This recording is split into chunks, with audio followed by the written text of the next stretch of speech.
Welcome back to the Racial Draft Podcast. I am your host, Michael Terrell Ford, and this podcast is brought to you by Vodka and Grapefruit Juice. Hi, everyone. This is Marquis. Happy to be with you guys this week. Brought to you by my traditional whiskey and Coke, and also coming to you with clothes for the first time in 7 days since the last podcast. So pretty excited about that. And we're blessed to have another guest this week, our old friend Tomati, joining us from the future. Hey guys, it's Tomati here, captain of Team Polynesia, and I'm coming to you with water because it's actually it's actually the middle of the morning here, so good to be back. Yeah, and for those of you joining us for the first time, the Racial Draft Podcast is where we repopulate comic book universes and all things are possible when all of the various races and ethnic groups get to choose their superheroes to switch and join their respective teams. With that being said, we're going to jump right in. We're going to talk about the third round of the racial draft, which was filled with a lot of pageantry, a lot of excitement. The first pick was the multiracial team. They drafted Magneto. Marquis, what did you think about that Magneto pick?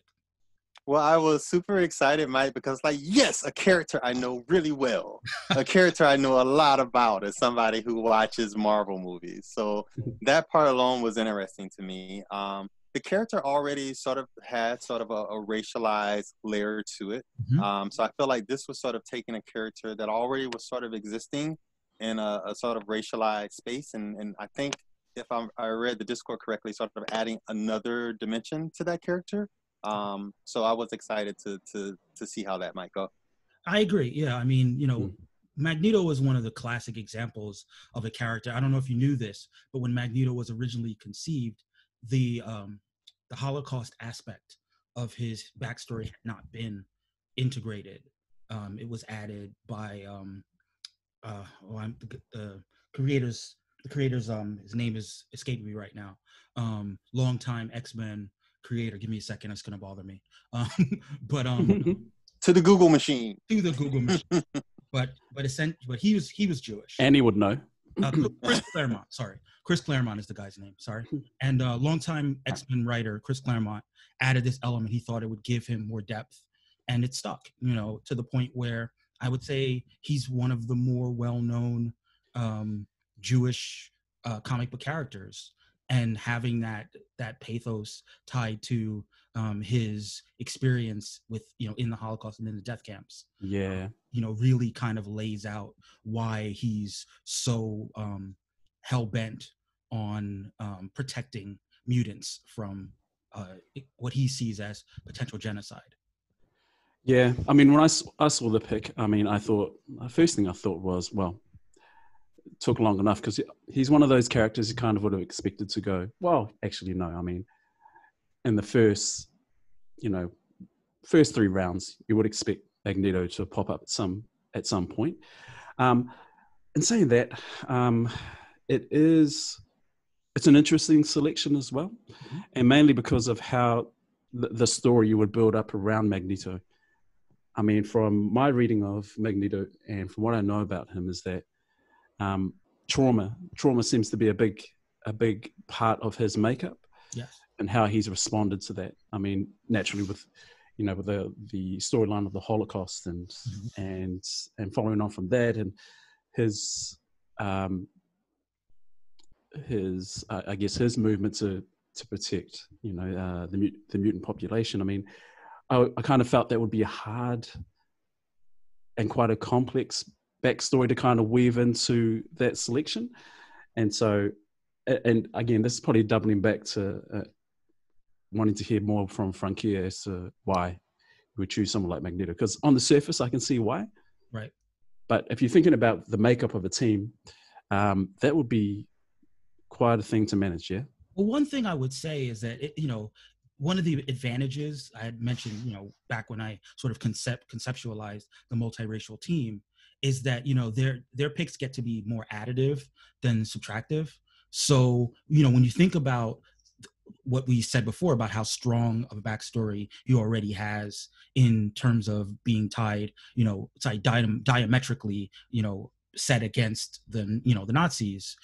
I would say that even being multiracial at that time, whatever racial makeup you would choose for the character would still target him for potentially being subject to the hatred of the Nazis and subject to them wanting to purify, the Aryan race. And, to the extent that, I wish Franquia were here to speak for herself, but to the extent that she added the Romani people, which obviously used to be called gypsies in another less enlightened time, they are very known for a lack of discernible racial purity. So it kind of makes sense that even having that backstory and having that genetic experience would still kind of subject him to that trauma. One thing that I actually think is interesting from so I have complicated feelings about Magneto as a character. I think that he's best suited as a villain who has layers of sympathy rather than as an anti-hero. I think a lot of people think of Magneto as an anti-hero, and I think that because of what he ultimately wants to accomplish by putting mutants at the top of the food chain and by creating this mutant mutant focused world, rule by mutants rather than what we associate with Professor X, the harmonic humans and mutants sort of living together. The fact that he consistently wants mutants to either wipe out non-mutants or dominate non-mutants. I think that when you think about how his identity as part of what many theologians look at as a chosen people, that you could see the possibility of his Jewishness kind of animating the idea of being a chosen people. That mutants, like that, sort of transitioning from the idea of Jewish people being the chosen people to the idea of mutants being the chosen people. Well, just a thought on that, Mike. That also has some parallels to the Black experience in America, because remember, there's a large amount of people who feel like separate but equal. The way to go with that was not to fully integrate into American society, but to get them to sort of enforce that concept, and that the goal really should not have been to fully integrate into majoritarian society. The goal should have been to force them to actually execute the tenets of a separate but equal structure, right? To actually make us equal but separate from the people who have been oppressing us. So I can see a sort of similar overlay between that sort of experience as a person of color in America and what Magneto is talking about with mutants, that, it's not the Professor Xavier coexistence sort of thing. It's about sort of being fully respected as an independent entity. Right, that's true. And that tradition of militancy is why a lot of people do kind of make that parallel between, Malcolm X and Magneto, and paralleling, MLK to Professor X, the idea of, militancy and separate, fighting, by any means necessary against the oppressor, and that idea of creating a separate safe space where, with force if necessary, mutants can be kept in some level of solace, some level of safety. So, I think that if we're, had Franquia decided to add that dimension, that Black dimension, I think that could have also informed the character and added a layer of militancy, particularly when you take both the experience fighting Nazis with the experience fighting any stripe of white supremacist in, especially America, but worldwide, really. Namor would be he would agree with a lot of that as well, because I think his whole approach is that, like I think I explained in his backstory, is against colonization, against things that are happening to the climate and all sorts of things. So yeah, and he has an army as well, and so he is more skewed towards the militant end of, by any means possible, when I have the means and the to do this. And I think I explained too that Storm would be the one who could probably talk him down. Mm-hmm. And Yeah, actually, so that's probably a good transition since you are the leader of the captain of the Polynesian team. How would you envision your Namor interacting with this Magneto? yeah, I think there could be a conversation. It almost sounds like tyrants talking to each other. But I think Namor would definitely probably invite an audience with Magneto, just to kind of hear him out and hear about the things that he's wanting to do and how he's wanting to do it, I think. So there would be that level of respect. I don't know. I mean, understanding the things that Magneto has done and the extremes of what he's done, I'm not sure Namor would go all the way with that. There's still a chance. There's still a chance to talk Namor around. He's not totally, yeah. I think there is some room to be able to debate and offer some form of diplomacy with Namor, but it really depends on who he's talking with, who's having the conversation. Because there's a lot of people he won't talk to. I think I said before, because the other thing he's also fighting against is he would say that he would fight the gods themselves for allowing his people to suffer the way they have. Mm-hmm. And so, put it this way: if Thor was put in front of him, he probably would have some hard words for Thor. Right. You know, who are you? You're a god. You know, what have you done for your people? Yeah, I don't want to hear what you have to say. Stuff like that. So, yeah, and actually, who was it? I think Joaquin, he on the post, he was talking about the Punisher mm-hmm. and his whole attitude and approach to things as well. And I may have off the cuff remarked that him and Namor may want to have a conversation, because I think the Punisher is probably a weaponized version of some of the similar issues around colonization, around fighting against the oppressor and stuff like that. So I think it's interesting that the Punisher it sounds like he's the weaponized version of fighting back, literally fighting back. And actually, I got to tell you guys, what's sort of intriguing for me about this is the coalitions of necessity mm-hmm. that different racialized groups form to deal with various types of oppression. There is certainly a long history of Black people and Jewish people forming alliances to deal with the various aspects of oppression in American society. Even if you look back as recently as the Civil Rights Movement, there have always been these sort of coalitions of necessity. I don't want to say for sure that I would call them coalitions of interest, but there definitely are sort of overlapping interests, but they're definitely coalitions of necessity in the sense that as marginalized individuals, we're simply too small a number to be able to sort of effectuate the sort of change that you would want to effectuate. And there's sort of a recognition that we have to work together, even if our sort of overall interests might not always be completely aligned. And that makes for interesting storytelling. And it also has made for very interesting real world experiences. Right. And I mean, hopefully if Franquilla will join us at some point in this episode, we can hear a little bit more and we'll revisit the Magneto discussion. But let's jump to the second pick of the third round. And that was the Native American team. They drafted, that team drafted the Crow, which was, I gotta say, it was off of my radar, way off of the draft boards. I don't know if you guys remember or have seen the original Crow movie. He's an indie character from the 90s. I'll go ahead and jump into the extensive backstory. I'll try to read it as fast as possible because it's many, many paragraphs.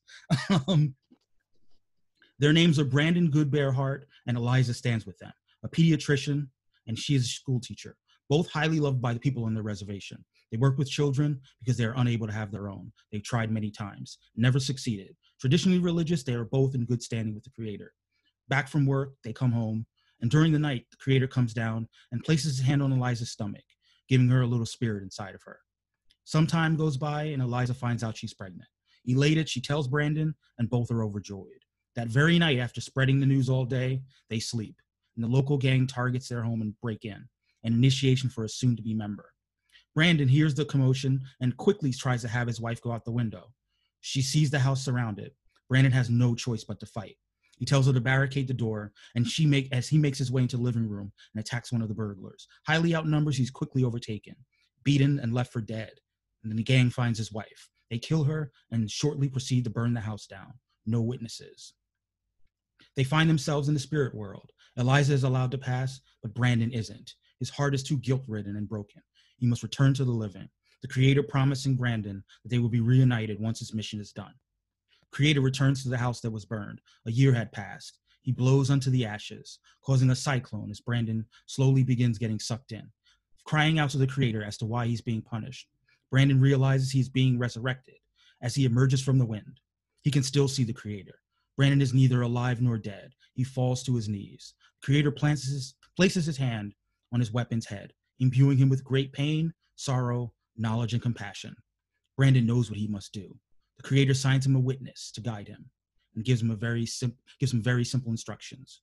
Bring them to me. Brandon sets out on his mission, not before Creator covers his face in the ash of his wife and unborn child, a reminder not to stray on his mission. The witness guides him to start his mission, not of vengeance, but the preservation of life. They are all going to die, and off he goes, after the people that took everything from him. So that's a tragic backstory for our Crow. You can tell there's a lot of attachment to the Creator, a lot of spiritual themes in this reimagining. From a pure strategy standpoint, I do have questions about where this character was placed on the draft board, but there's no denying that from a thematic perspective and from a heartstring pulls perspective, this is a strong pick.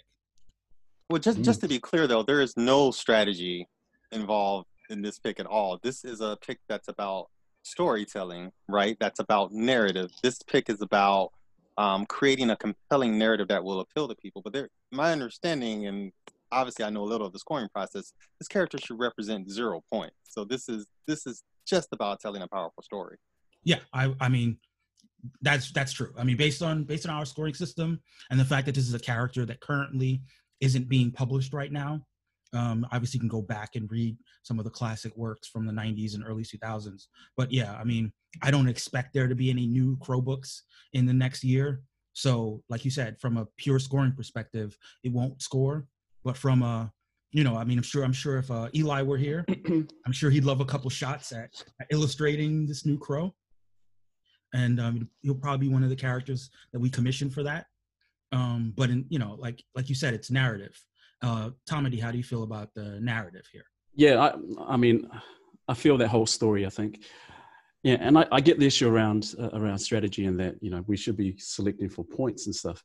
But if I read what Joaquin is doing with his selections, it's probably kind of similar to mine, in that I've had these stories and these narratives bouncing around in my head for a long time, and really trying to find the characters that would fit those stories.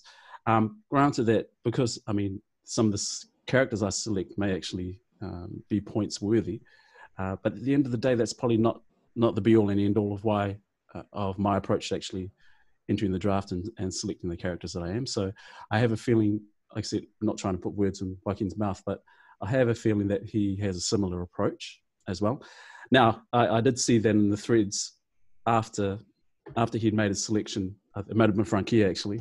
Franquia did come, pretty much said, why would you select someone like the Crow? You'll get no points. Hey, I mean, if this is a competition, you've basically got 0 points for that selection. And I think Joaquin in reply was like, well, that's not why I'm selecting. So right. Yeah, so it's an interesting one. Yeah. I mean, for me, I think there's always room for characters who won't score in filling out your team. Sure. The question at that point just kind of becomes opportunity cost, where by drafting a player that's not on a lot of people's, by drafting a character, that's not on a lot of people's radars, you're missing out on the opportunity to draft someone who is on other people's radars that you might have wanted, that you, as part of the totality of your drafting board. I have some thoughts on this, Mike. I've been trying to sort of wrap my head around why this is happening, why sort of underpowered or characters that could possibly go later in the draft and easily be picked up are going so early. Why characters that might not score a lot of points are actually being picked up now. And I think what's happening is you really, if you're sort of wanting to tell a particular story, you want to tell that story when it's sort of interesting and exciting. And I think there's sort of a sense that a lot of the characters who you could tell these powerful stories around, they don't want them to be buried at the bottom of the draft. Mm. You know, they don't want them to be. It's like when you're having the actual NFL draft, who talks about the 5th round or the 6th round of the NFL draft? At that point, people are sort of more interested in, okay, how are the characters who were in the first 3 rounds going to score? So I think it's sort of become about getting these characters the sort of attention that they deserve early on in the draft, to sort of take away from the mainline characters that you would expect us to be talking about, and to create a conversation around characters that might not otherwise have had this sort of forum. And there's a concern that they might be buried if you wait until later rounds to do so. I think I get that strategy, and I think I respect it. Okay. Yeah, and you know what? When I've seen the selections as well, I've thought to myself, you know, regardless of the team, I thought, oh, okay, that's interesting. How would they work together? Because we're building teams, yeah? We're supposed to be building teams. Well, so I mean, and so just a second. I mean, and the thing that I've seen with some of the characters is that, especially when they're not given a backstory, is that it's almost like they've selected bits that, for the time being, are kind of existing in a vacuum. Mm-hmm. When for me, the important thing is, okay, so how every character you select, how do they work with the other characters in their team? Yeah. And so I haven't got that sense from some of the picks, mm-hmm. but hey, I mean, I don't know. Yeah. Again, well, it's a so strategy. right. So I want to clarify. I think when I say, I think you and I have a different conceptualization of the team aspect, because I never envisioned that we were drafting the teams to create a new team. What I more meant was in terms of their racial affiliation. You know, to the I don't know if you remember, there was a comic a few years back where a lot of the Asian American characters from different aspects of the Marvel universe went out for dinner. You know, like they were not a team. They were, you know, one of them was Shang-Chi, one of them was Kamala Khan, one of them was Amadeus Cho when he was still the Hulk. And it was a matter of, they had this shared cultural connection. And it was cool to see these characters from different worlds just bond over the fact that, you know, there were commonalities to their background. You know, now what did end up happening is that other writers said, hey, wouldn't it be cool if we did make a team based on these characters? But what they brought to the table was their each individual backstories, and then the shared, the collegiality of having that in common. So what I envisioned in that, it is more like that, was more not that, you know, the Avengers characters would stay Avengers, the X-Men characters would stay X-Men, you know, but to the extent that there might be a cookout or a dinner or a party, you know, they might be able to all go to the same party together and have that in common. But so I think that there's something to the idea that what you're trying to do is put a little bit of representation in all of these worlds, as opposed to focusing on like one world and one kind of sliver where the bonds are more natural based on the stories that we've already seen. You know, so I think that would, I mean, again, everyone's got different approaches. Like, you know, I think that there is something to the idea that when you see a lack of representation in one of these comic book worlds or in one of these corners of the comic book world, wanting to sort of stake your claim and plant your flag in that world. You know, going back to Franquia, obviously the multiracial team is a lot different because it comes from all these different aspects. But I like the idea that, you know, in Captain America, that's sort of one time and place. Wonder Woman is a totally different time and place, and now Magneto is another time and place, and it's just about sort of giving those layers to that other time and place. And actually, that's a great transition to your pick, the Polynesian team, and my bone that I have to pick with you. So let's go. I'll be taking no questions at this time. No, go ahead. No, you're here. You can tell us all about your pick. Yeah, okay. I mean, I'll do a quick recap of the story. So I selected Blue Marvel, Adam Brashear. I gave him a different narrative and a different backstory. And the backstory I gave was that he was the son of a Maori father and Hawaiian mother. You could probably say that's the superhuman parent of Polynesia. And his parents met at MIT. His father was there as a Rhodes Scholar, studying physics. His mother was there studying earth sciences, as at the same time. Just to pause on that point too. Up until this point, the selections I've made have been, I guess you could say, very Polynesian bound, and that they've locked into locations in Polynesian. Now, I made the choice to make this one US based, and so by way of kind of demonstrating, I guess, the Polynesian diaspora. Just like other cultures and other people, we have, diasporic populations who have gone and lived in other places because of educational reasons, economic reasons, so on and so forth. And if you look at the makeup of Polynesians, say, for example, in the US, mostly on the West Coast. Mostly on the West Coast. And Hawaii, of course, is the gateway into the US from the islands. So it's just a kind of a nod to the Polynesian diaspora as well. So anyway, keep going with the story. Adam, what they also realize is they both come from military backgrounds. Adam's parents both come from military backgrounds, so that's in the background as well. But it was decided that Adam wouldn't join the military, and that he would follow his parents' path and go into academia, physics in particular, following his father. But at the same time, he has been trained from a very young age to be, I guess, your all-around Renaissance person and Renaissance man. So, both physically, mentally, intellectually, and also spiritually, which is something that underpins Polynesian culture as well. But then the story goes on, and it's very similar to elements of his original backstory, which was, the accident with the antimatter reactor and stuff like that. Receives his superpowers, and of course him being a member of other superpowered groups, the Avengers, the Ultimates, and so on. Of course, I've woven him back into the story of our team, that he, alongside Storm, is the co-leaders of our team, the team that I'm building. But more than that, and I think I've said it as well, it's a bit of a musing on leadership. Definitely in our time, and the times we're in, and I guess this is where a bit of allegory comes in, right? Talking about current situation around leadership, and the comparisons of different leaders around the world and how they've responded in time of crisis.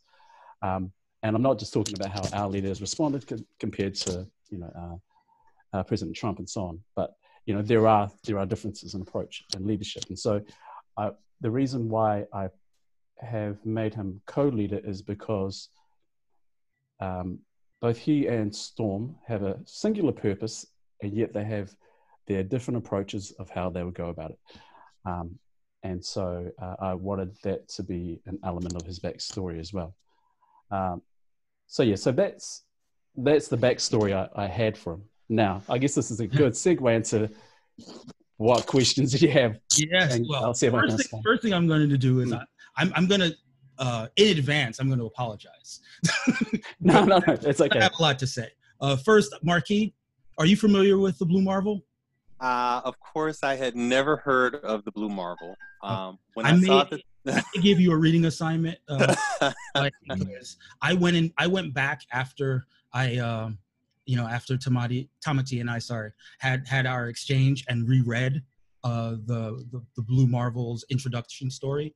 I'll actually go back and make sure that I want to get the date right on I want to get the date right on when the story came about, because the Blue Marvel has 2008 is and I'm sure as you must know, 2008 was a very momentous year for us as Black people in America. Of course. So I'll go as fast as I can through the story of the Blue Marvel. The Blue Marvel is was written by a guy named Kevin Grevix, Grievous maybe is probably how it's pronounced. He's a screenwriter as well as a comic book writer. He's well known for creating the Underworld series. So he came up with this idea of a massive retcon. You're familiar with the term retcon, right, Mark?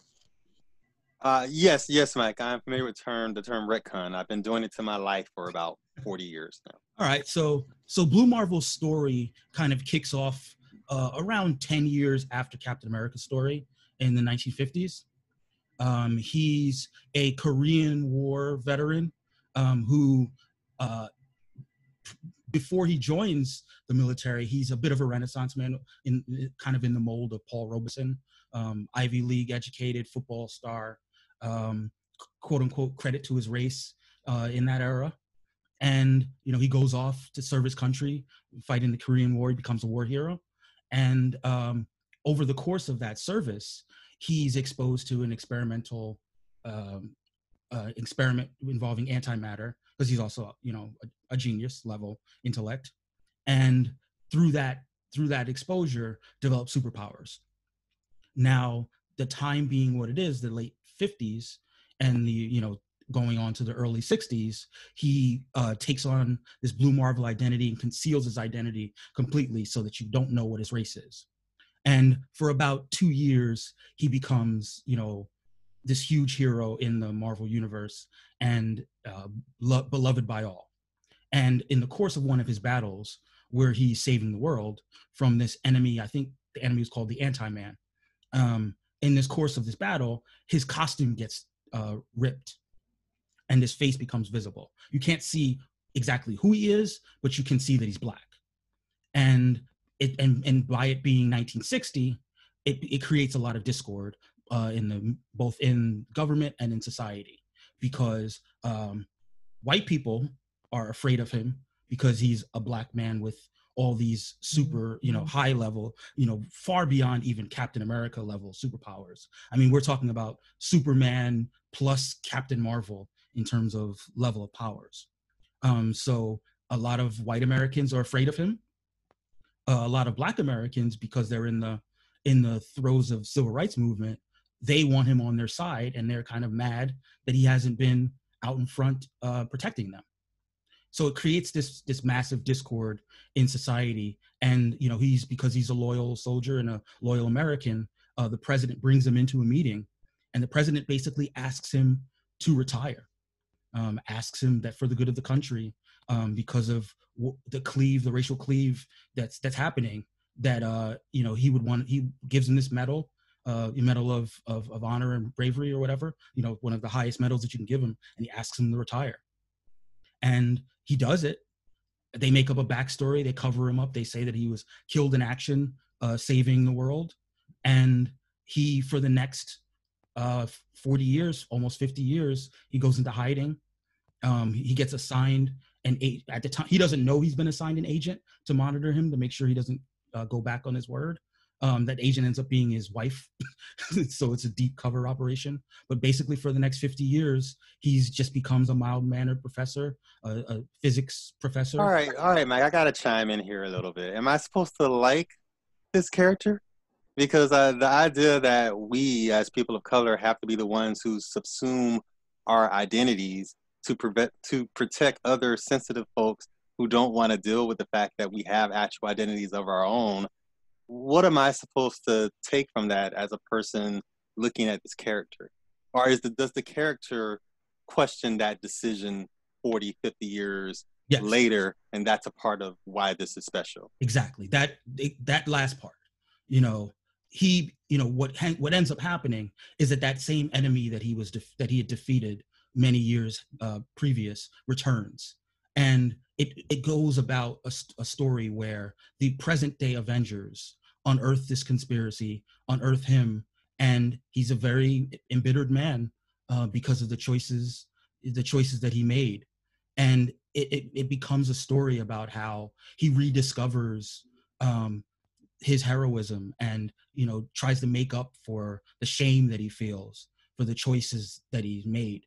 And that, to me, that animates every decision that he's made in the next decade of his existence. This idea that you know, there's still a little bit of bitterness. There's still a little bit of sacrifice of all the good that he could have done, as these other heroes rose up and these other heroes were sort of elevated. And, you know, society changed, but he's always questioning, like, how much, you know, how much has society changed? How accepting of me will they be? And, you know, I think that that's, you know, he's an elder statesman. Many of the Black heroes look to him as, you know, as someone that they hold in high esteem. But he represents this sort of lost history of superheroics because of where the country was at the time. And, you know, potentially his future is held back by that shame. You know, so imagine my shock to find him being racially drafted away from the African American group, and his backstory not have any of those layers and not have that weight of history and the struggle of like you said, the pain kind of mixed with the bitterness of that expectation of subsuming your identity in order to make the rest of the world feel safe. Yeah. I mean, knowing all of that there were a few things I took into consideration as well when selecting Blue Marvel. On the surface, I thought my team needed a Superman. That was the first thing. Every team needs a Superman, someone who is so almost overpowered, you know. But you know, that's the ace in the hole, really. So if things turn to shit, basically, you know, you can always say, well, this is a job for you, Adam, and let them go to it. And so, I mean, there were the power aspects of it, but also the genius level intellect. Hey, every team needs a Reed Richards as well, or strategist. So on the surface. So way back when I was thinking about the 10 people I'd select for the team, he was already right up the top. Now, I didn't select him in round one. And I thought that might have been too much too soon. And actually, when I selected Storm, I thought, okay, let's again, because Storm again be one of those characters that are in the pantheon of you know, the Black superheroes. You know, I thought, okay, so let's see what happens when I select Storm, because I always wanted to select Storm as well, make sure she was a goddess, which she is. And so when I selected her, I thought, okay, I wonder what I will hear about this. Now, probably because of the way she was selected via vote, there was a bit of rumbling. I think I know that the Black team, their antenna would have been up. Yeah. Like, oh, hang on, whoa, what's going on? Hang on, what do you mean Storm? And then of course, then Blade came along, and that's when people really started to pay attention to the picks. Now with Blue Marvel, also with his backstory, which is a synonymously Black, the Black experience, from what I understand, from the outside looking in, that cuts through, you know, real life historical events.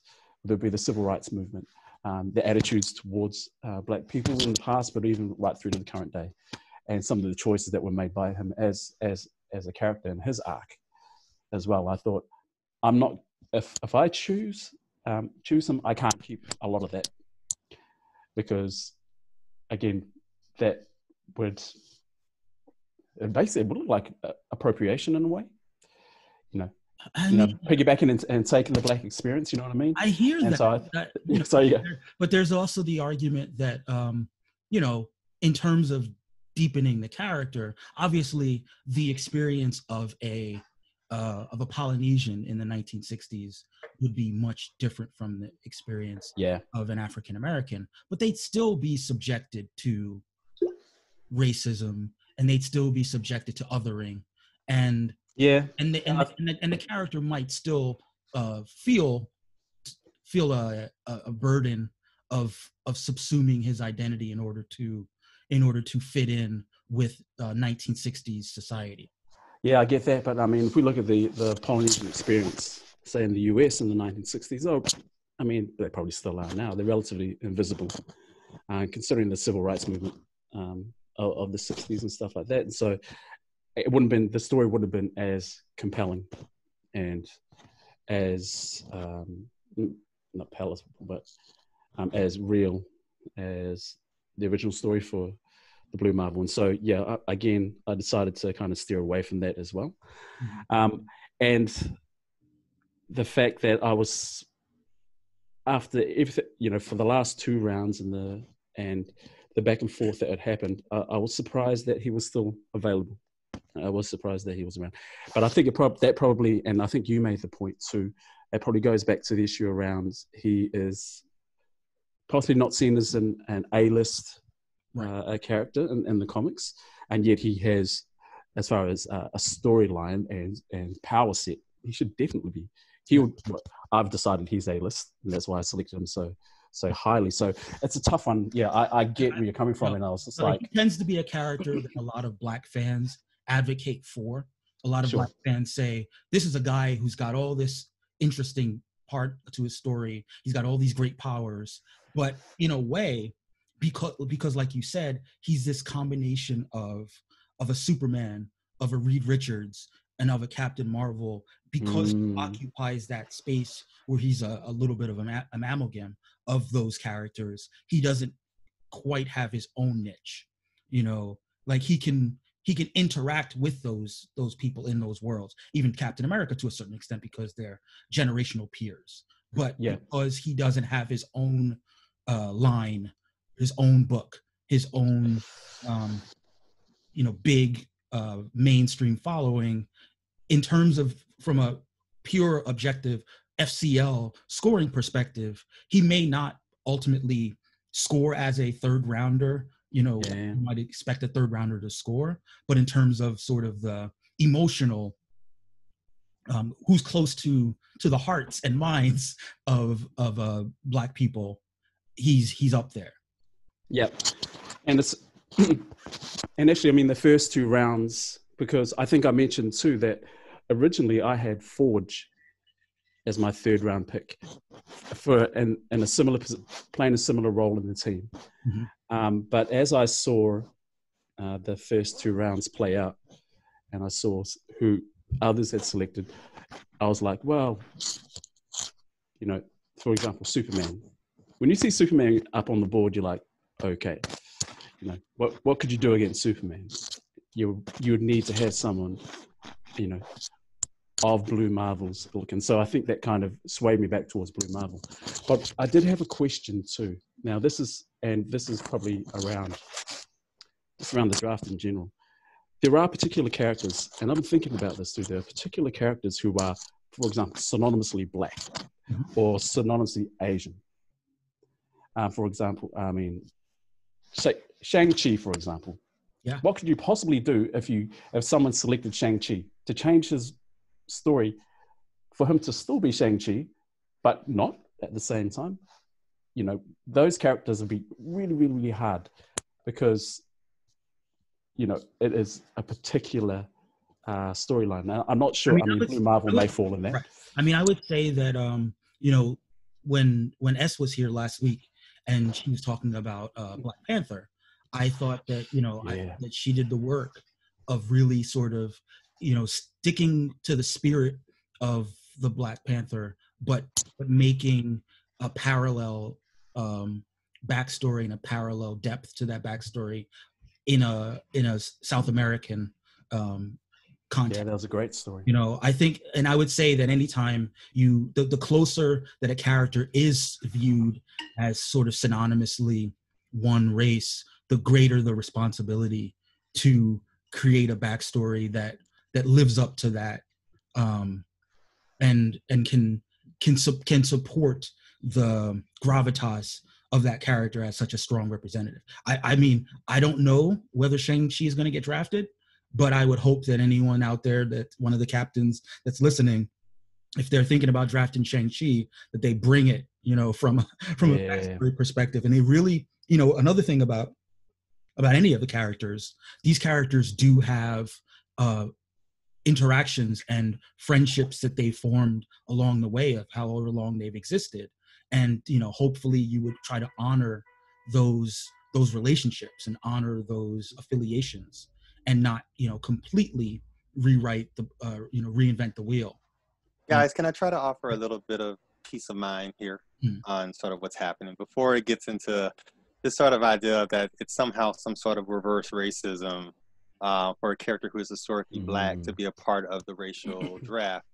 I feel like we need to sort of take a step back and think about what the underpinnings are, what we're trying to do here. This is about stories that haven't been told, stories that were historically missed. And it seems like what you have with Blue Marvel, even though he's a more recent character, you said 2008, I think, Yeah. Mike, you have a story that has been told. That story is there. You're not going to lose that story. You can only add to it. So when someone takes a character who is historically Asian or historically black, and they bend that character in another direction, what you're doing is you're still adding to the universe of characterizations and the way that character can be perceived and understood, and you're just expanding that to other groups. You haven't lost anything at all, and you're still sort of fulfilling the goal of this, which is, to me, was sort of about untold stories that hadn't been told. I don't know if we need to be as protectionist about existing stories. But you see, what I had always envisioned, honestly, when I conceptualized this idea, is in the hypothetical world where that character had always been the way that they were drafted. How would that impact? What would be the impact of their arc from that point in time to the present day? So even though I agree that the actual stories haven't been taken away, it's about imagining how that arc would have progressed, whether it's a character that existed for 12 years or a character that existed for 80 years, like Captain America, sort of recontextualizing that character's origin and the effect that it could have on both their existing stories and on potential future stories. So You know what I think you're going to end up facing, Mike, and it's actually sort of super compelling to me. As the creator, you have a vision for the way this thing would play out in your head. And in that vision, there's a way you sort of thought these things would go. And it goes back to sort of the discussion about, we didn't really necessarily initially conceive of this as people building teams that were actually going to be working together. But as a creator, it's sort of out there in the wild, out there in the universe, and people are sort of taking your vision further and putting their own spin on it. Yeah. And I think one of the parts of growth of this will be you sort of allowing it to fly out into the universe and become what it's going to be, while appreciating the elements of this that you're concerned about. I think it's a great pick because it's triggered exactly this sort of conversation. And I think this has actually become a really good safe space to actually do exactly this sort of thing and have an adult conversation about how that particular pick is making us feel at this moment. And we are justifiably protectionist of certain picks because the amount of respect that we've been given in this comic book contest has not always been what it should be. So I understand wanting to hold on to that, but I also think that when we have things that we love, sometimes the best thing that we can do for them is let them grow and fly free. I'm not a parent, but I imagine that's how parents think of their children. You love them, you want them to grow a certain way, you're protectionist of them, but at some point you have to let them sort of determine their own destiny. We may just have to sort of see where some of these characters go in the racial draft, and at the end of the day, it might not be anything like what we initially expected. That's a fair point. And on that note, let's move on to the fourth pick, which was the Asian delegation. Their pick was Professor X, Charles Xavier. There's a little bit of backstory there, so I'm going to hop in on that. It's very short. It's Charles Yu, who was born in Hong Kong, and he went on to study at Oxford and later moved to San Francisco and established a school for Chinese immigrants in San Francisco's Chinatown, and he later expanded to include other gifted youth. So I imagine, the thought process there is that instead of establishing the X-Men in Westchester, the X-Men would have been established in San Francisco. What were your thoughts when you saw this pick, Marquis? Well, again, Mike, I was super excited because it's another character that I know really well from watching all the X-Men movies. I also thought this makes a lot of sense. I can definitely see how bending this character can create a lot of compelling and interesting storylines. So I thought it was a fun pick and definitely a pick for us as average Joes out there that we can jump right in and sort of have some thoughts on the direction the character might go. What about you, Tommy T? What were your thoughts about the pick? Yeah, first of all, I mean, great pick. I mean, again, Professor X is one of these marquee characters that you would think would get picked relatively high. But I'll tell you what, I mean, when I saw the pick, my mind kind of shifted to, okay, so how would Professor X interact with some of the characters I already have? For example, Storm, and Namor, in particular, two mutants. How would he interact with them? And in my mind, I kind of created an offshoot of a story around how they would interact. And for me, there would be this narrative that Storm had left the X-Men because of philosophical differences that she had with Professor X. Being Polynesian, being based here in the Pacific, one of the current situation in the Pacific amongst Polynesian populations is that China is kind of positioning itself as a new colonizer in the Pacific, and so issues like that would likely come to the fore with Storm. Right. With Professor X. Now, Professor X being from Hong Kong, I mean, they're going through, current situation of Hong Kong and their independence and stuff like that. So there's quite a complex relationship occurring between them. Now, Namor on the other side of that would be like, oh, okay, so you're a new colonizer. If you're not with me, you're against me. And so again, there would be that interaction, whereas Professor X will try to relate to Namor by saying, but we are mutants. And Namor would be like, well, yes and no. Right. I'm for my people first. And I see what you represent to me as everything I hate. And so there'd be a lot of back and forth. So that popped into my head. So great pick, and really just kind of spurred on some new stories that I thought of. Yeah.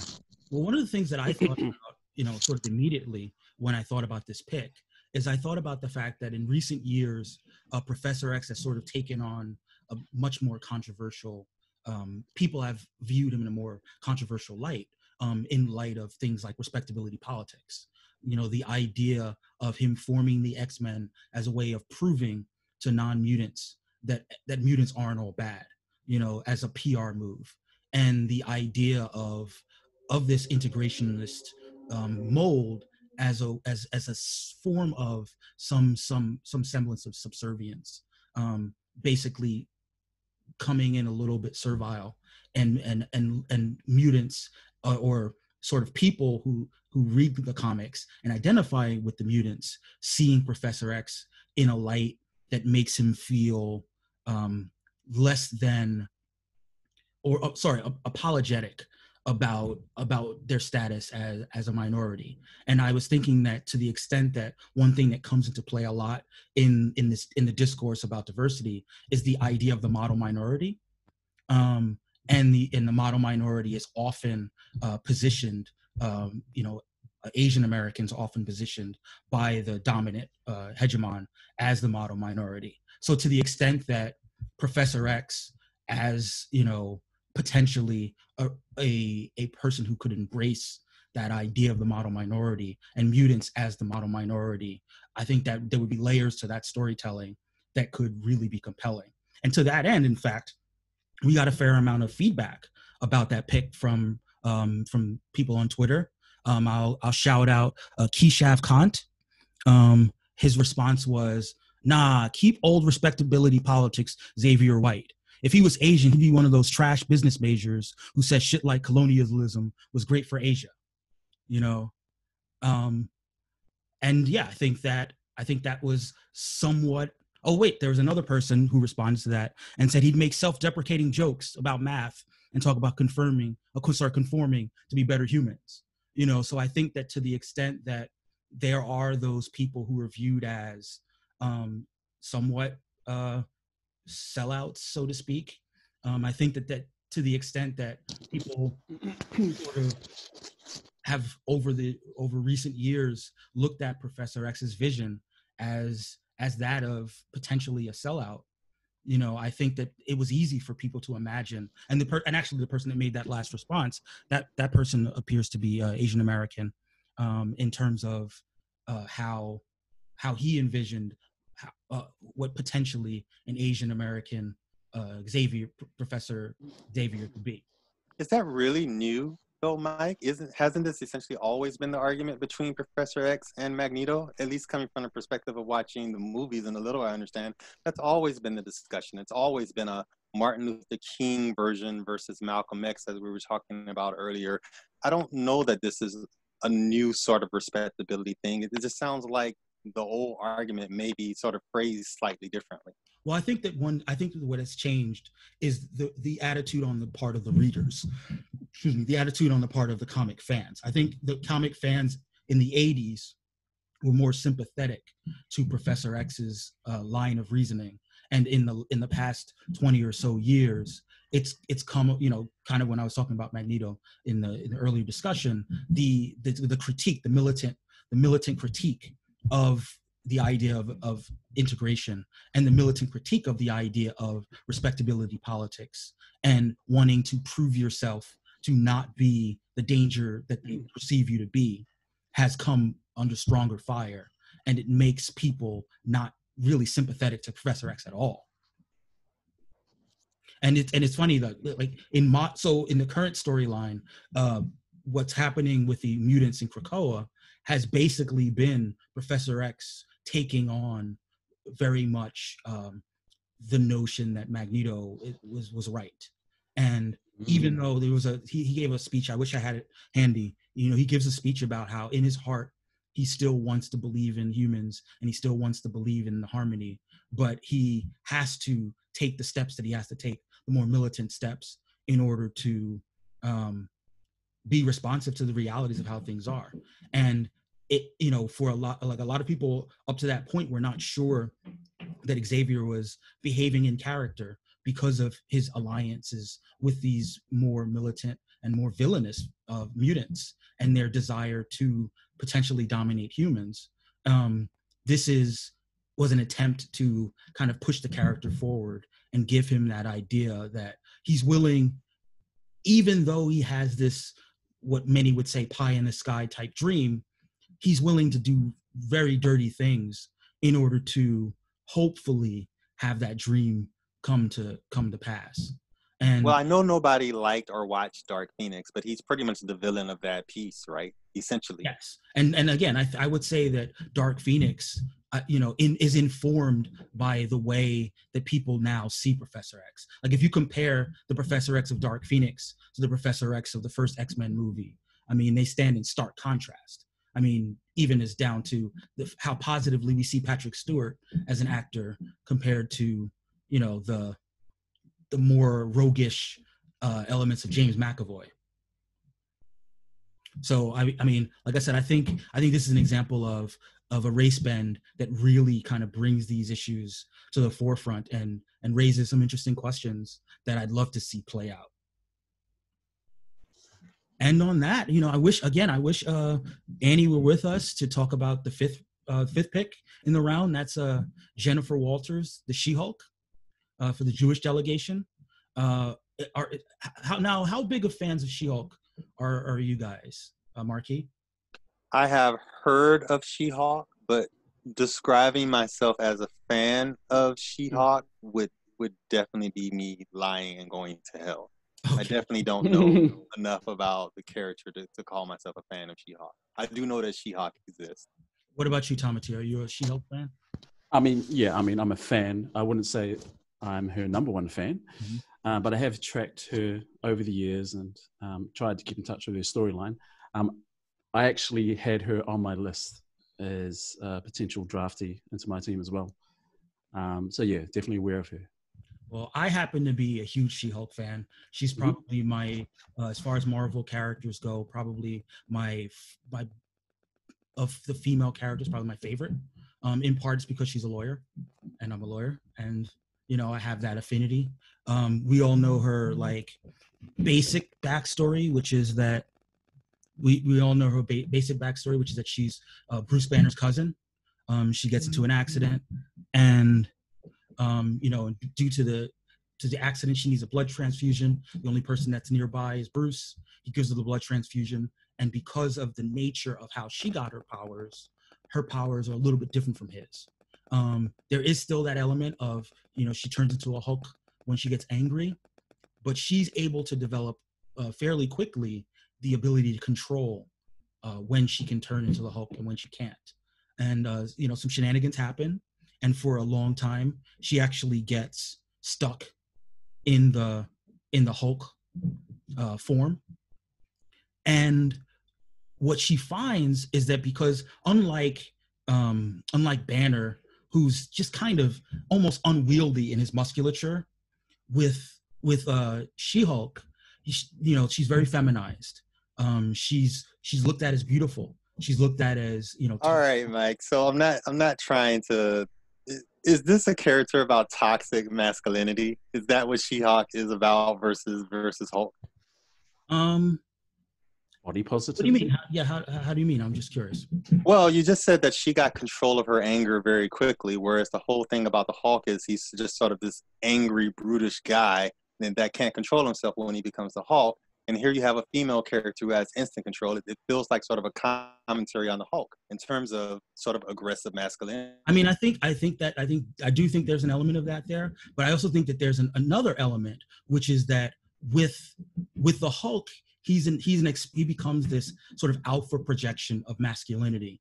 But with She-Hulk, she becomes this alpha projection of femininity, and she becomes this ideal feminized woman.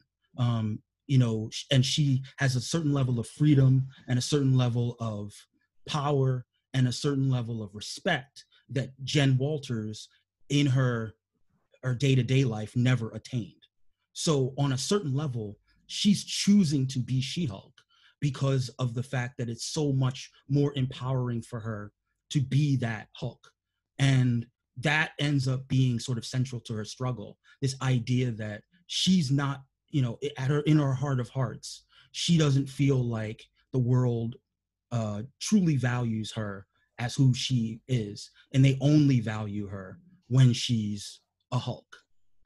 And often her solo stories are about that, sort of finding the acceptance of, what will happen is that temporarily she'll lose her Hulkness, and she'll sort of return to this sense that she's just a regular woman in the world, and not being a Hulk means that she's subject to all of the random sexism and all of the things that are holding women back, and it's ironic to me because there are so many people who love She-Hulk as a character that don't think about that dichotomy. Like, don't think about the fact that she is still, like Bruce is a projection, like the Hulk is a projection of Bruce's desire to be strong.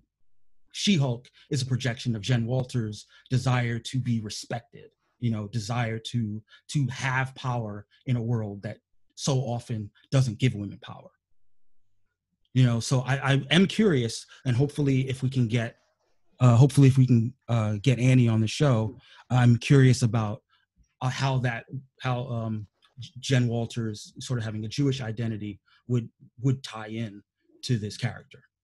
Yeah, and just to double back, I think some of the way that She-Hulk has been represented is kind of almost like a feminist icon as well. Mm-hmm. So just some of the imagery around how she's been represented, and definitely in recent years. It would be interesting to hear if Annie had thoughts about that too, whether that's on purpose. I feel like it might be on purpose, but it'd be good to hear what Annie had to say about that. Yeah. And I'll quote Annie, because she did give a little blurb about the character. She said, "Damn straight. You thought the Jewish delegation wasn't going to go into this without a lawyer? Wrong. Jen has brains, brawn, cosmic connections, an incredible thirst for social justice, and a commitment to Pikash Nefesh on a multiversal scale." So I think she really sort of glommed on to the idea of the strength, like you said, the feminist icon that is Jen Walters. And, there's let me make sure that I'm getting all the background. Someone talked about her quips. One thing that now this is an interesting aspect to the character that has for about maybe 20 years or so, even before Deadpool existed, she was known for being a character that was self-aware. In her solo books, I'm actually currently reading through one of her solo runs from the 80s, where she was known for breaking the fourth wall and being aware of the fact that she's a character in a comic.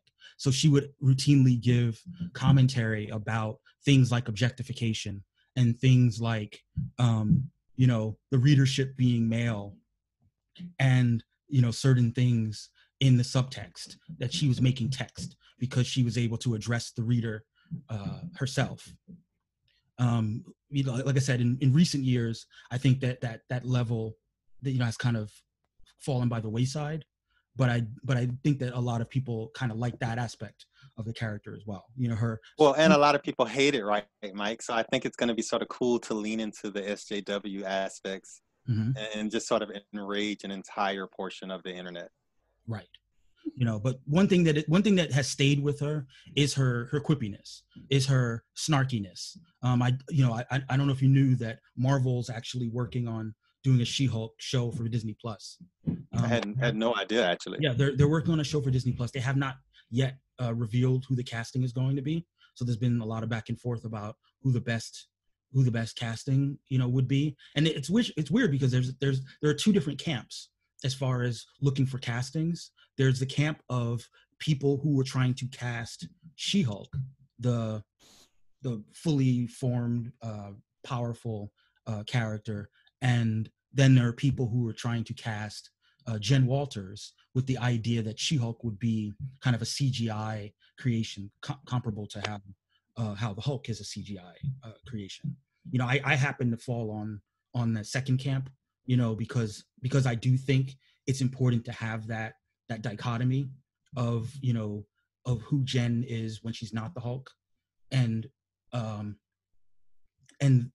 sort of making it textual that the She-Hulk is a projection of her rather than Mike. You're making the audience beg for it. Who would you cast? So it's funny though. Are you familiar with the actress Alison Brie? Oh yeah, of course, definitely. So the casting bill that went around is that Marvel was looking for an Alison Brie type, right? And they hit up Alison Brie, and she's like, "I'm an Alison Brie type. I would love to play She-Hulk." Too funny. And actually, I really am a fan of Alison Brie. I like what she's done on the Glow show. I don't know if you watched that show. Love Glow. Yeah, and I think a lot of the elements in the She-Hulk character are present in Glow in terms of sort of creating this persona and this larger than life persona, and and playing out the powerlessness that you might feel in everyday life through this larger than life persona. So I do think Alison Brie would be a great choice for it. However, my choice is actually sorry, I just drew a blank. Give me a second. Well, while you're getting a second, let me just say to the internet that I do have some nerd credentials. I have watched Community. I do know who Alison Brie is. It's not like Mike is like, oh, what color is blue? Yeah, I am aware of some nerd type thing. Yeah. So the choice that I had, the casting choice that I had is actually Aubrey Plaza. Are you familiar with Aubrey Plaza? Yes, Mike, I'm familiar with Aubrey Plaza. Checking. This show is insulting me so much today. I think that Aubrey Plaza has a lot of range. She did really good work on the Legion show, and she also has that combination of snarkiness and ability to play both, a little bit more demure and a little bit more strong. So that would be my top casting choice. But if they did go with Alison Brie, I wouldn't be unhappy at all. I had a quip all lined up for when Annie was here. And it was a perception of the pick from a non-American, of course, and that there's this perception that America is quite a litigious society, right? So you have lawyers and for everything. And so the quip was going to be, that's a very American pick because, every American team needs a lawyer. Yes. Well, that sounds So I'll make one final word about She-Hulk. I'm reading through this 80s run of She-Hulk, and for all the hype that it had gotten, it's kind of it's underwhelming so far. I get it, it has its moments, but it's a little underwhelming. I still think that my favorite She-Hulk run is one that was a little bit later in time, and it was written by Dan Slott, where in that storyline, she starts practicing superhero law. She goes to a law firm that is basically about representing the issues in and around superheroics. And it's great, for a lawyer like me who often thinks about these things, like who picks up the bill, there's actually a famous panel that I'll share with you guys when you get a chance, where Spider-Man is on the witness stand, and he's suing J. Jonah Jameson, and he says, I think that J. Jonah Jameson hates me because I'm black. and everybody's like, oh! You can't say that. And the funny thing is that like everybody gasped, and J. Jonah Jameson's sitting in the chair, and he's like, oh my god, am I racist? and then Peter decides, like, he's like, no, I'm not really black. But it's a funny moment because to the extent that we think about these issues that superheroes have with their respective nemesis, seeing them play out in a courtroom and seeing her have to do the legal research, and a lot of the legal research is based on comic books. So there's someone in the law library that just has this massive collection of comic books, and that's what they're citing for the precedent, in their cases. That I would like to see some of those elements kind of get played into if they do a She-Hulk TV show. Sounds great, Mike. I can't wait to get a couple of these captains on, and we may actually have them go back through the first couple of rounds. I wouldn't actually mind a full recap of like the first 3 rounds from the individual captains. So we'll see if we can make that happen for your fans. Yeah. So the next pick was somewhat controversial. It was the white delegation. Oh, no stranger to controversy there. No, exactly. No stranger to controversy there. The white delegation, they have race flipping Blade. They've chosen to race flip again. This pick is Forge. He did have a backstory here, so it's a number of paragraphs. So I'll try to get into it as fast as I can. Jonathan Silvercloud grew up as a poor white kid on the reserve.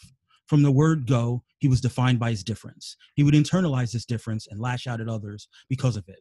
This self-victimization would forge him into the man he would become, and it would take a powerful woman to change him into a hero. Taken in by Cheyenne parents after the untimely death of his own parents, Jonathan would always feel out of place in his hometown, at school, even in his own home. Jonathan would internalize this difference and use it to push others away. As time went on, he found himself drawn not to his fellow humans, but to machines. His technological skill brought him quickly into the fold of the American government, where his tech would be turned against a growing threat, Professor X and his X-Men.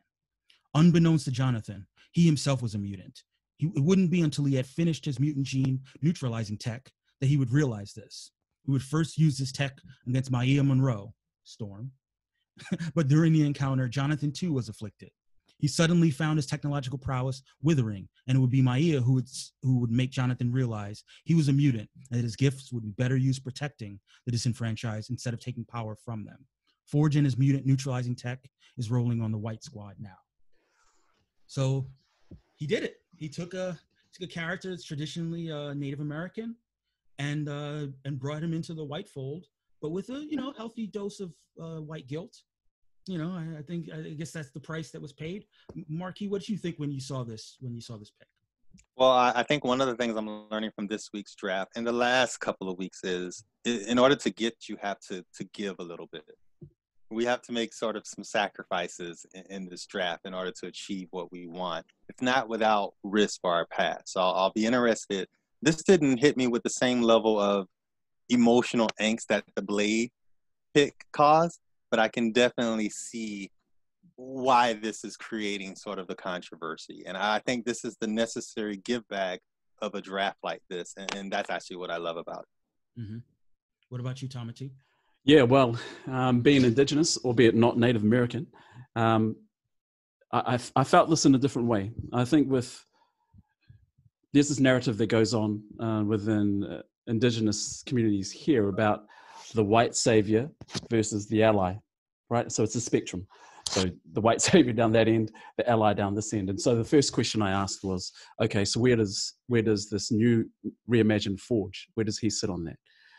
And then I got feelings about the fact that, he's trying to, in a way, I felt like he was trying to remove, it's almost like culture removal, what he's trying to do with Storm. And so I got some feelings about that because, I mean, that's colonization, assimilation, integration, all in one. And he's built a machine to be able to do that, to remove a huge part of her identity. He built an assimilation machine. Yeah, so I was like, whoa, hold up. when I saw that. So yeah, I definitely had feelings around that pick. I mean, more, Says the Blue Marvel guy. Yeah, I mean, I know. So I'm very aware of that. Pot meat kettle. Yeah. But either way, yeah, I mean, that's why we're here, I guess. Mm-hmm. You make the pick and you see what feelings people have after that. And so totally understand, how people could have, how people would have feelings around the Blue Marvel pick as well. But yeah, it'd be interesting because I saw Joaquin come in a little bit later and say, whoa, what just happened? They're taking an Indigenous character. So again, it would be good to hear from people like Joaquin as well to see what he thought about that. One of the things that I sort of thought about, from a couple perspectives. The first one was, obviously, I had mentioned before that the white delegation, because they have so many white characters to quote unquote protect or potentially lose, many people have said that Forge doesn't really get a lot of due because there's Iron Man that's already out there making everything. Oh, we have a guest. Let's give our guest a second. Frankie is going to be joining us in a moment. But one of the things plot twist. One of the things that people say is that Forge doesn't get his due because there's already an Iron Man. And one of the quips that I made is that, well, now that Iron Man is Asian and Forge is white, it would be interesting to see how all of a sudden the privilege shifts. If, potentially Forge becomes a more popular, would a white Forge be more popular just by nature of him now being white? Hey, Frankia, would you like to say hi to the people? Hi, everybody. Who's on? Marquis, we have our old co-host Marquis, and we're joined by Tamati. We're hoping still to potentially get Annie in here, but as of yet, she has not joined us. Yeah, I didn't get any message back from her. I didn't know if you had talked to her or not. I have not. So, fingers crossed. But, right. We're sort of just going back, doing some recaps. We're through the white delegation, so feel free to hop in. We're gonna double back on the Magneto, but talk to us about your perspectives on the other picks that you saw in the third round. Let me know if you need me to just kind of refresh your memory as to what those picks were. Oh yeah, I would totally need to be refreshed, or you guys can just go on and I'll just talk. No, I'll go down the list. Like I said, ladies and gentlemen, this is real radio. Like we'll skip your pick because we're gonna double back for that. But we're gonna, there was Blue Marvel, source of much consternation. Did you? Yeah, Blue Marvel.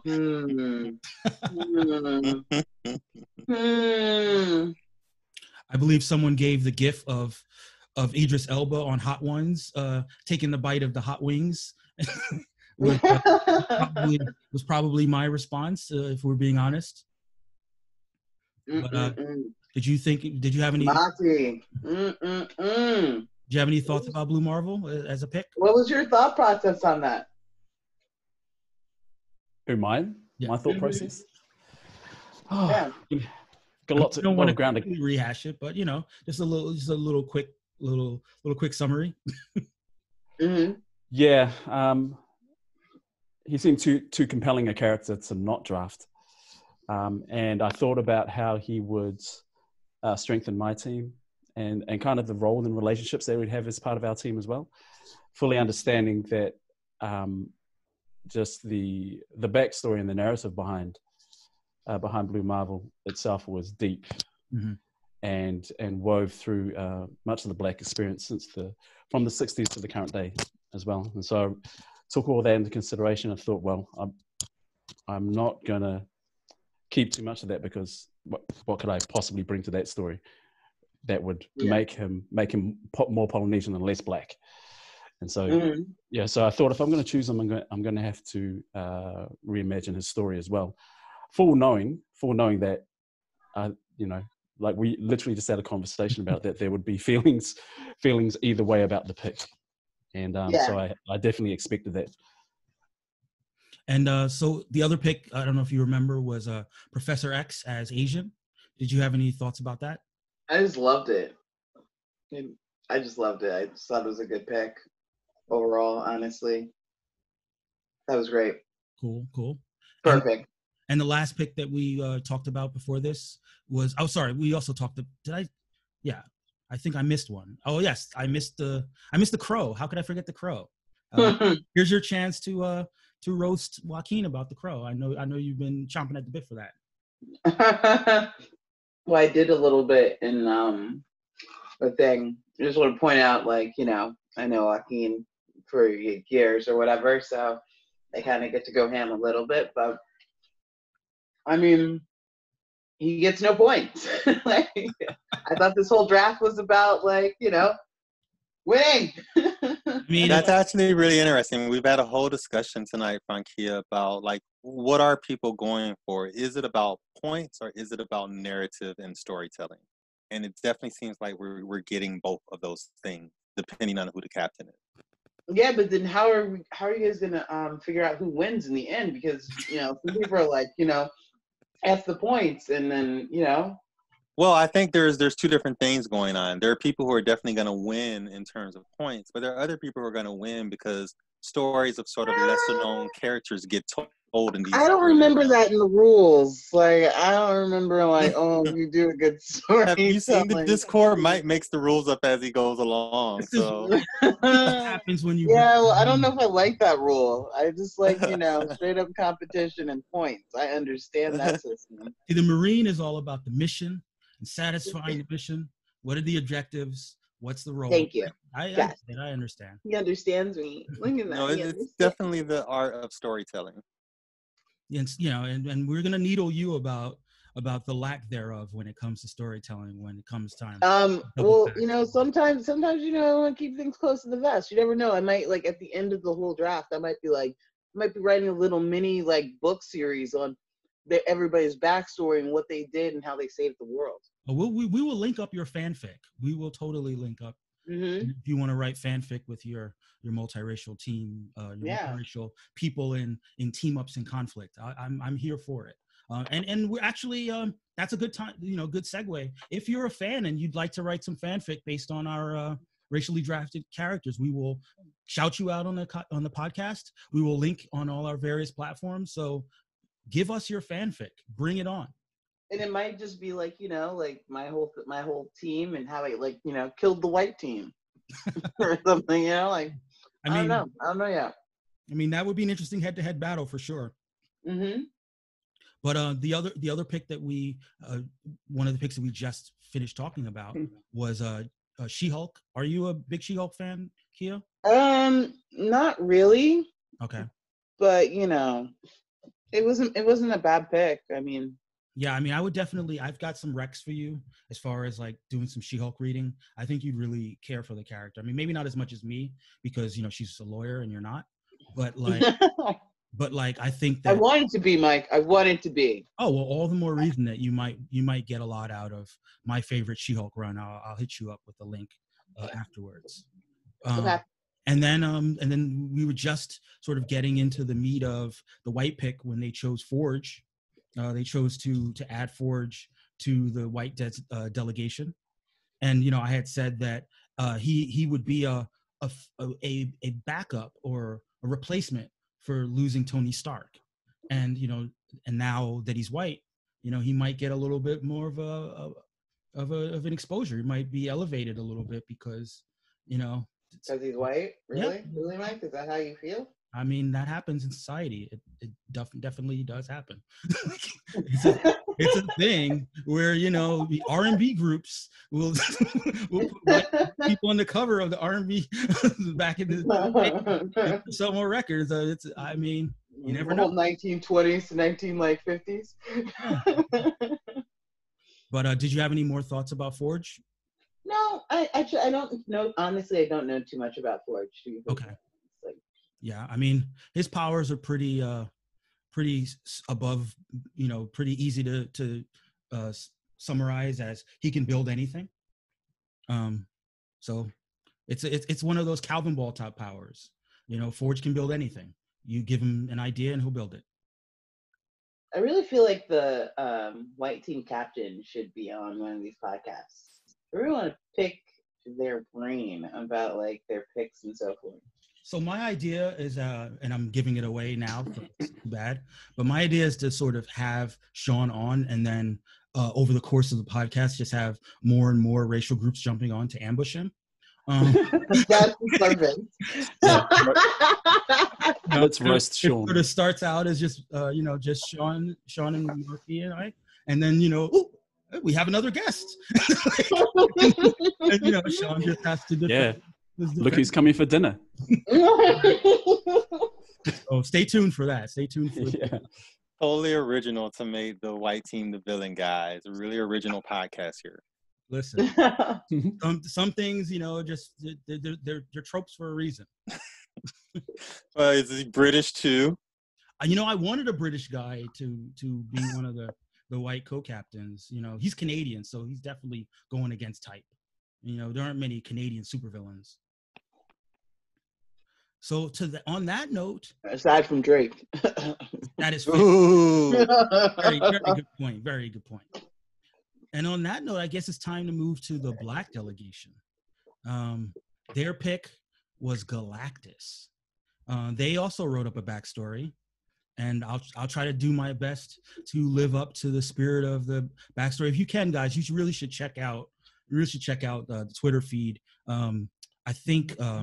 I think one of the captains had his daughter draw up Galactus, you know, in his newly reimagined black form.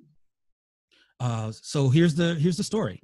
Galante, now known as the World Cook Galactus, falls from the universe before our own, a universe destroyed by beings of pure white light, housed in colored shells known as the Caucastials.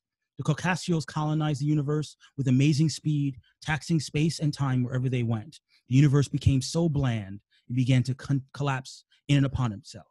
Physics works differently, so this is totally all legit. Galante was just at home minding his own business, not bothering anyone at all, when his door was knocked down and a black entity walked into his home. The entity explained that his name was Tyrone, and he was the abstract being that represented all of eternity. Because of this taxation and colonization, the universe became bland and tasteless. This was something Tyranity, as Galante decided to call him, could not stop. Tyranity explained that when the worlds become too bland, they cause rifts in space and time, and the universe would soon collapse upon itself and be birthed anew. Tyranity sought to ensure that once the universe was reborn, that there's a being able to season these bland planets colonized by the Caucastials and consume them in an effort to remove any trace of colonization at the atomic level. Galante had been chosen to take up this burden. In that instant, the universe collapsed, and Galactus was reborn. For eons, Galactus rested upon his cosmic coals as he built his galactic barbecue. It was during this time he found himself empowered by what is known as cosmic seasoning. This seasoning allows him to manipulate matter as if he was seasoning food, warping reality to whatever flavor Galactus wishes. Over the years, he has asked heralds to help him season and marinate planets before his arrival. Each herald of Galactus is imbued with cosmic seasoning, and they are coated in black so they will understand his cause.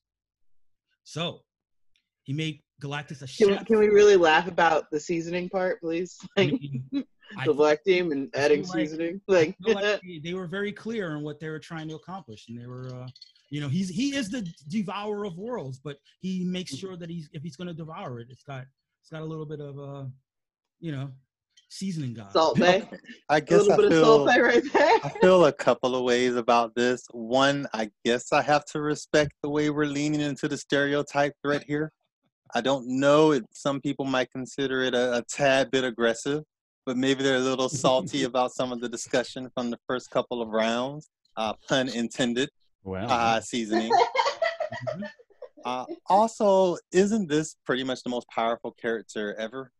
Galactus is a hugely powerful character, right? You score a lot of points here. Yeah, I mean, if to the extent when Galactus shows up, big things happen. You know, cosmic level big things happen, and you know he does have the ability to a certain extent remake reality. So it's a powerhouse pick for sure. And I kind of needed it. Like honestly, like the black team hasn't really like. I mean, point wise, I feel it definitely helped them out. I mean, yeah, any team needs some power. It's the black. I mean, if you look at the contrast between the characters selected so far, I mean, just as an observation, I mean, you have the black team has Domino and Dazzler. And I mean, I did wonder. I did wonder how much of a push they got. You know, when they were originally thinking about these selections, how high Galactus was up on that list. Was he actually on the list, or was it? Has the hand been forced because of selections like Blade and Blue Marvel and Storm? So I'm just wondering. Baseball. I'll shout out the black team captains, Task and Toast. They actually have their own podcast called The Super Suit Show, and I appeared a few weeks back before the draft, and we were just sort of kicking around characters that could be drafted racially for the black team, and they did mention Galactus, and they had a little bit of fun riffing on the idea of the silver seasoning, you know, the different heralds marinating and seasoning planets before Galactus showed up. You know, they didn't go as far into the backstory as they went here, but it was definitely on their radar as a possibility. I was a little shocked that they, you know, because I think a lot of people, because Galactus is a cosmic entity, probably might not have been thinking of that racialization aspect. So I was surprised to see him drafted when he was, but I thought that was a possibility for them at some point in time, for sure. Well, I just want to jump on that, Mike. So Galactus is not a race in the first place, right? He's some sort of alien being.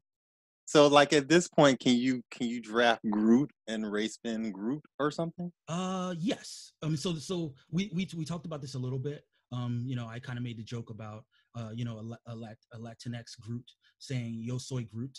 But the idea is that any character, to the extent that you can perceive race about that character, you can project race onto that character. So Galactus does have skin color. He's humanoid. So you could give him features that would be readily identifiable as black. And that would be enough for the black delegation to claim him as such. But how does that affect the origin story, though? That's a non-Earth origin. And I just wonder what the concept of race is off Earth, off world. Yeah, I mean, obviously, it wouldn't be the sociological conception of race. To me, it's similar to how in science fiction there'll be alien worlds that are far, far removed from Earth, but we can perceive based on the actors who are playing the role that there are, you know, Latinx characters, African American characters, just based on how they look, even though they have no historical tie to the black experience or to the, you know, Latino or Latina experience. It would be comparable to that. So when we're talking about these cosmic characters, we're very much just talking about, you know, phenotypical aspects, and, you know, to the extent if we want to talk about alien species, if a character is one of the more well-known members of a species, you know, the person that drafted that character would have the ability to infuse certain cultural elements into those alien species. One of the things that I imagined, you know, with when the Latinx team drafted Clark Kent or Superman, you know, they would have a certain amount of flexibility to add elements to Kryptonian culture that could be racialized as Latinx, and you know, within reason, there is that discretion to kind of play around in that sandbox. And anyone have any other thoughts about Galactus, or as they called him, Balactus?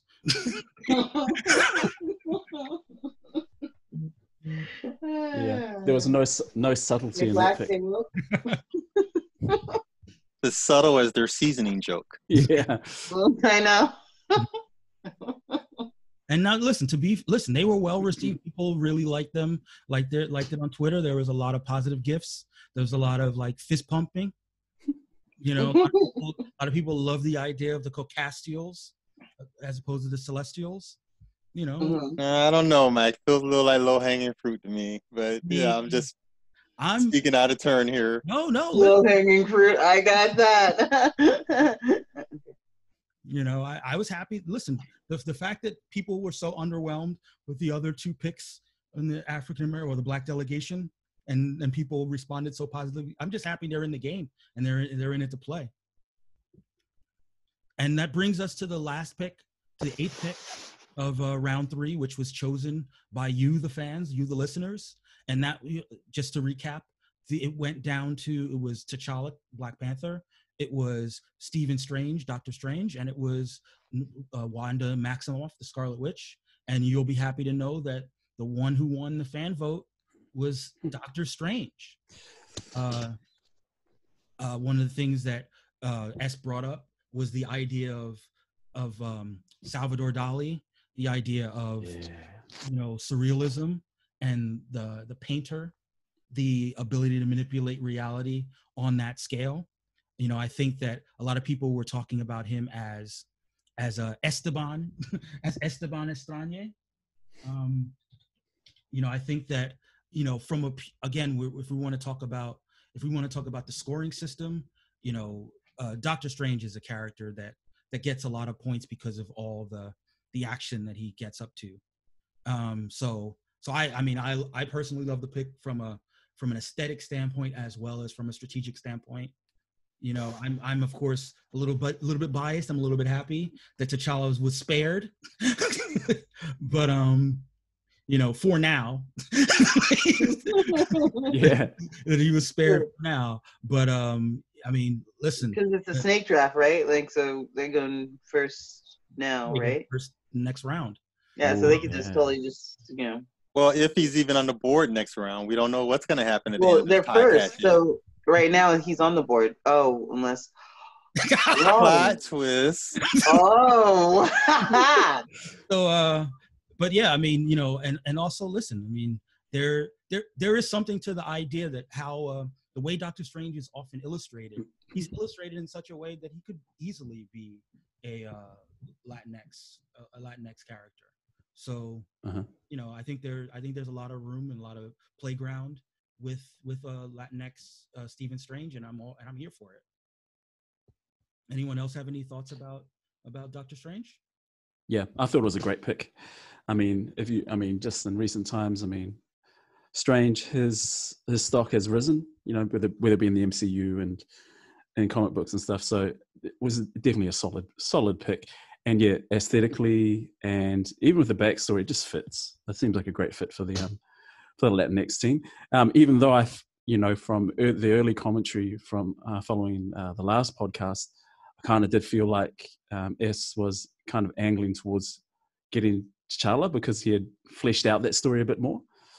So it would have been interesting to see how he actually feels about landing Strange, or whether he was planning on getting Strange all the way. So, yeah, I mean, like I said, I think the route that S went, I think she definitely was putting 3 people on the board, any of which she'd be happy to have.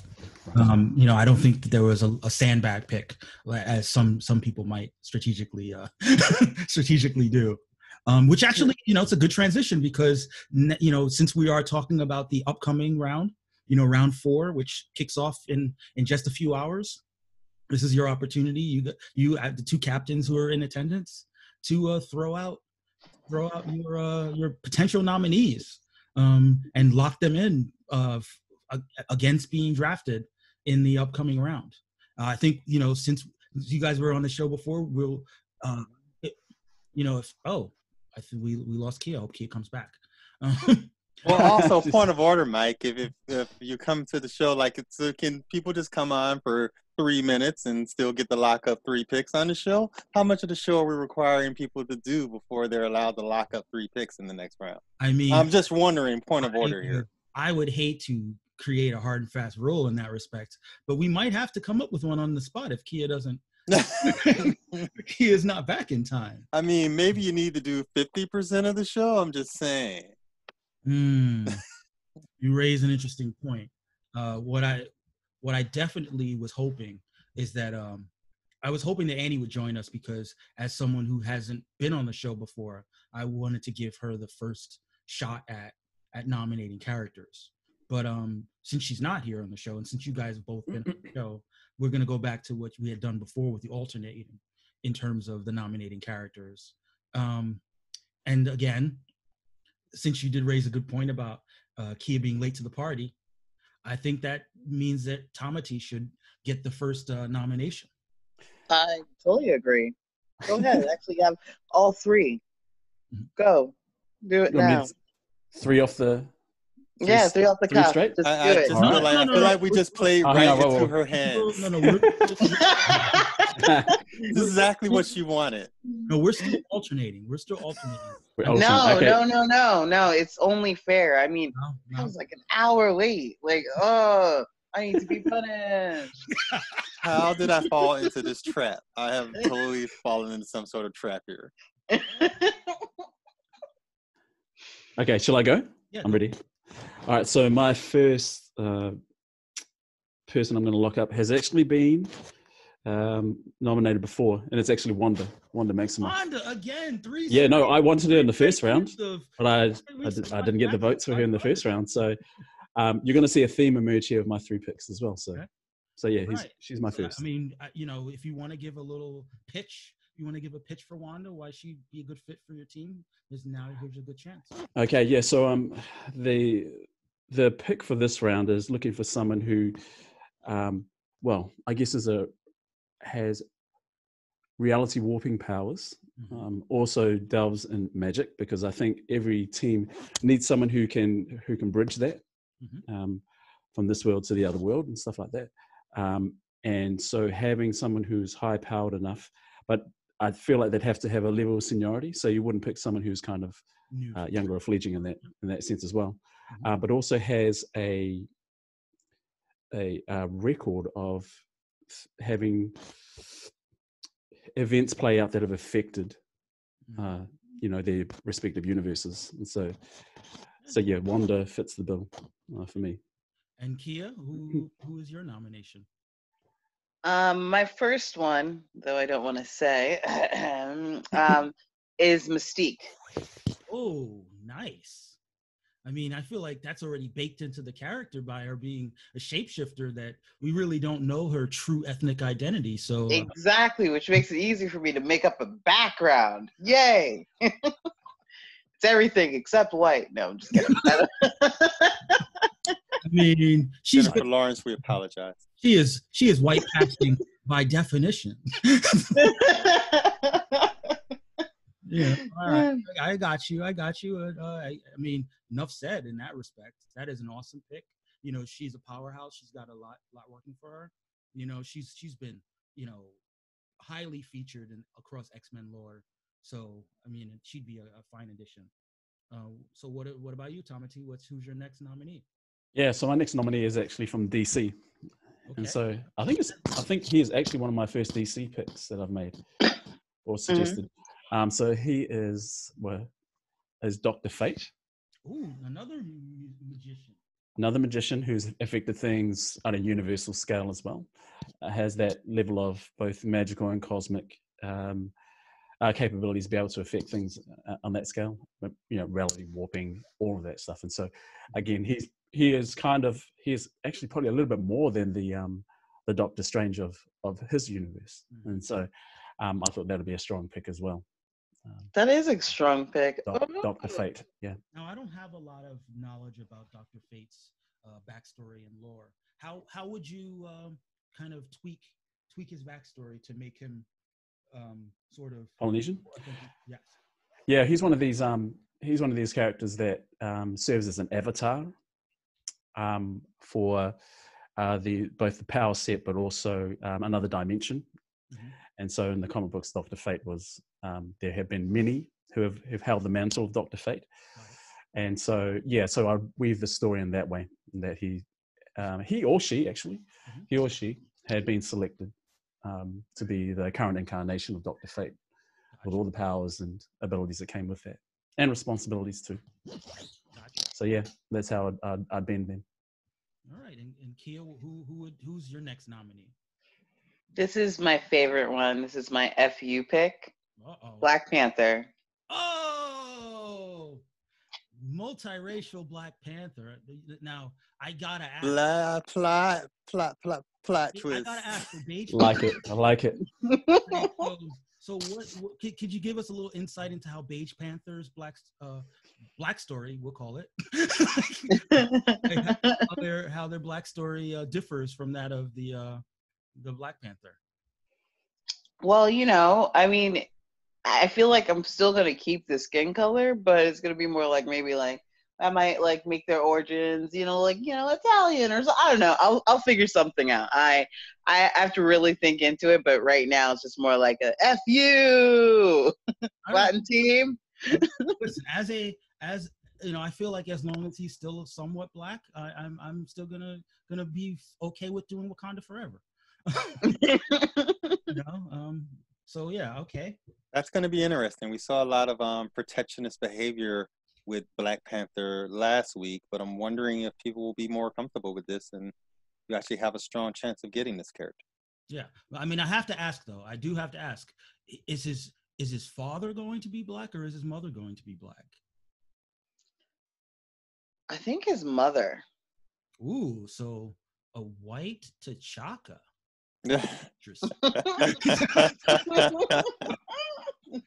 The mind boggles. I mean, or actually, you know what?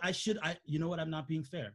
T'Chaka could still be his father, but his biological father could be a white man. Exactly. There could be some infidelity afoot. Yep, and lies. All right. I mean, I know you like messy drama. So I do. So there's gonna be. I need all the messy drama in the backstory. Yeah, I'll blame it on the ween. I'm just happy we can still. I like to talk about that. The ween. Fine. Where is my pyramids? Where's my pyramids leak?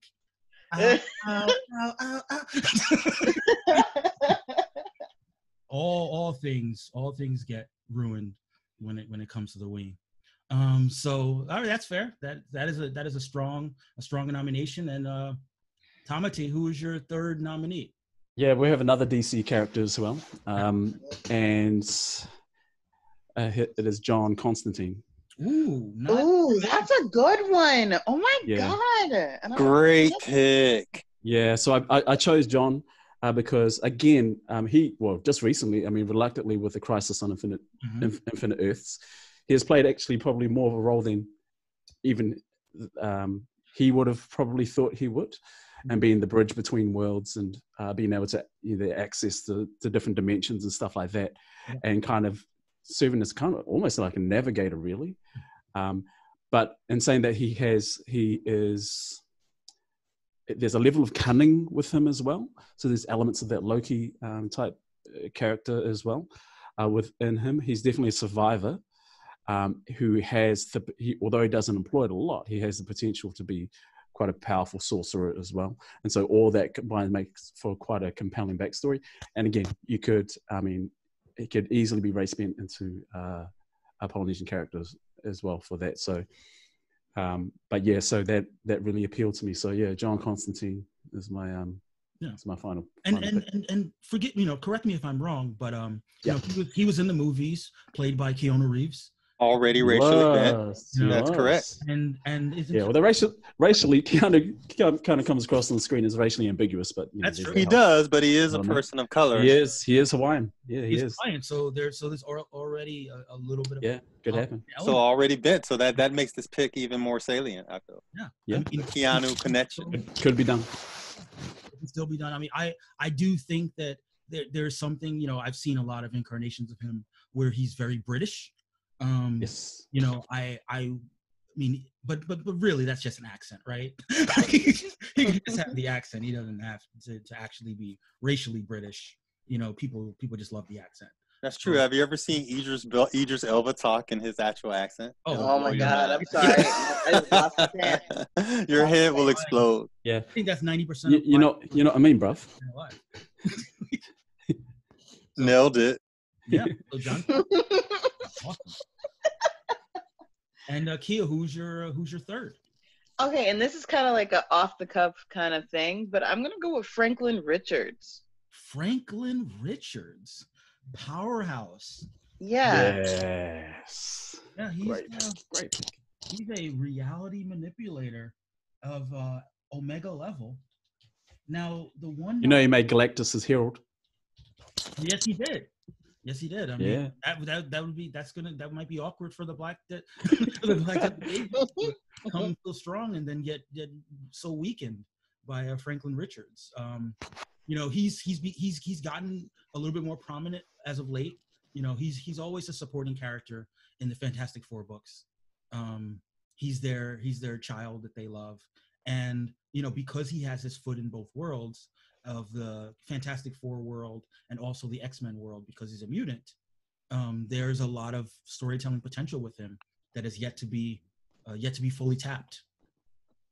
He's got a bright future, and he's one of the younger. He might be the youngest character that would have been drafted so far in terms of age. So yeah, I mean that's a strong choice, Franklin Richards. Ooh yeah, drop the mic. Yeah. Yeah. Great pick.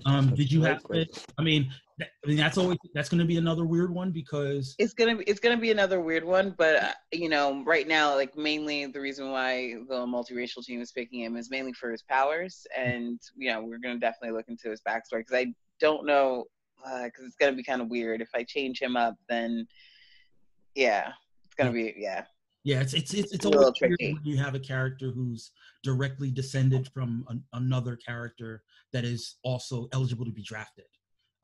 We'll have to play around. I mean, ultimately, there is a possibility of being superseded by a future draft of either Reed Richards or Sue Storm. But luckily, because it's the multiracial team, you can just incorporate that element into the. Exactly. They're like, oh, by the way, we forgot. So yeah, these are these strong picks, guys. If you're listening to the podcast, go to the Twitter page for Racial Draft Pod on Twitter, or also there will be links in the show notes if you want to vote off Twitter for these picks. As always, the polls close at the end of Saturday. Excuse me, and you know, these are picks that are up to you. They're frozen. They're undraftable in the upcoming round, in round 4. That's right, Black Panther undraftable. You're welcome. Yeah. And Wanda. Sorry, Wanda. Wanda's perpetual state of. I almost want Wanda not to be chosen so that she can be nominated next week. Yeah. Actually, if Annie was on the show, I thought she might have, jumped in early to get Wanda, but she's not here. So. Annie, we miss you, Annie. We thought you were gonna be here, Annie. Yeah, if you're listening, you missed out on your opportunity to jump in there and get Wanda, before everybody else. So hopefully not over yet, Mike. The voting will decide this. Yes, this is true. Yeah, but it's also a snake draft, so. So hopefully, Annie, if you're listening, you'll be here next week. You don't know what a snake draft is? Hi guys, my whiskey and Coke is probably kicked in at this point of the podcast. So good stuff. Would you? Is there something? Okay, never mind. Oh yeah, Frankie, are you drinking anything? Everyone announced their drink of choice. Yeah, I am drinking 3 different types of vodka with Sprite. That's what I'm talking about. Yeah, because I'm dedicated. 3 types. Nice. So- 3 types, like mango, pineapple, peach, and lemon. So now that we've got you trapped here on the podcast, we're gonna go back through your 3 picks. And No, don't do it. Oh, we're doing it. We're doing it. Going Oh, back. we're doing it. Are you sure? Because you know I'm going to talk about a Ween story. You know it's going to happen. Well, Are you sure you really want to go there? So Frankia does not have a Twitter, but I will make sure to forward all of your mean tweets to Frankia via text. If you're Are gonna you sure? Because you know Wonder Woman and the she's Ween gonna get story. canceled. If she's gonna get canceled, she's gonna get canceled. Hey, at least I'm not Doja Cat. You know what I'm I saying? mean, you're about to be Doja Cat. I hope not. Kind of I true. I'm definitely- giving Wonder Woman like a Doja Cat kind of background. All right. Well, Oh this my is God. Oh, your last Doja. chance. Oh, Your you last know, chance not to do that. So, but we're going to start with your first round pick, which was Captain America. Why don't you give on the spot? Why don't you give your sense of Captain America's new backstory for the people? Oh, because they didn't know it already. So I made him Native American, aka Iroquois, aka Seneca, as well as Caucasian and African American. Okay. And I thought that kind of encompassed, kind of like old school America. Like, obviously now there's a lot more, there's like a huge variety of people, but Sure. I think back then, maybe that set a precedent of like, what exactly, like, I think that like old school America encompassed. So, and then also going into the military and giving him that strong, well, obviously he had a military background, but like adding to that, I think it just kind of gave him a little bit more oomph in the terms of like, really like defending America and really having ties to America by having that background. Got it. Now, I mean, one thing that came up in our discussions about him was the idea of him being white passing at a time when being white passing was advantageous, but now sort of emerging from the ice in an era where he's potentially more free to identify and to embrace all the aspects of his identity. Would that be something that you'd be willing to concede or willing to? Yeah, I definitely willing to see that. And also too, I think maybe like part of his story could be the struggle of like, going back, like, before he had to hide his identity and now he's able to express it, but it's still kind of hard for him because he is kind of old school. Mm-hmm. And then another thing that sort of came to mind as I was thinking about it is that, if he was white passing and he was this hero in the eyes of white America, who might not have known what his origin. They'll feel bamboozled. Sucks to be them. No,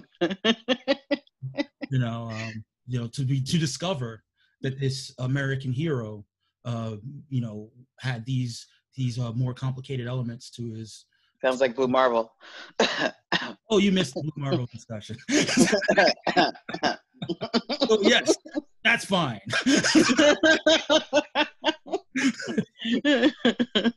But yeah, okay. I mean, I could see it. One more question. I know you're not as immersed in all the Captain America lore, but you have seen the movies. Yes. Talk a little bit about the relationship between Captain America and the Falcon. Yeah. I think did we discuss this before? Well, not on the podcast. But, Yeah. Mike, I do believe we did discuss this a little on the podcast. Oh, we did. Okay. All right. Fair enough. I mean, so we don't have to revisit it. Go back to our podcasts and. Am I the only person who listens to this podcast? No, actually, I listened to all of the episodes. Mike's show. All right, so fair enough. Let's move on to Wonder Woman and the often controversialized Wonder Woman. I can't wait. Go ahead and give us your Wonder Woman backstory. Are you sure? I'm going to make this statement that the views of Frankia Bernstein do not reflect those of the. Actually, I got this whole idea from Mike, and now he's just trying to throw it all on me. Well, again, the views expressed by Frankia Bernstein represent Frankia Bernstein. All right, Well, huh? Have at it. I'm going to be drinking for this whole.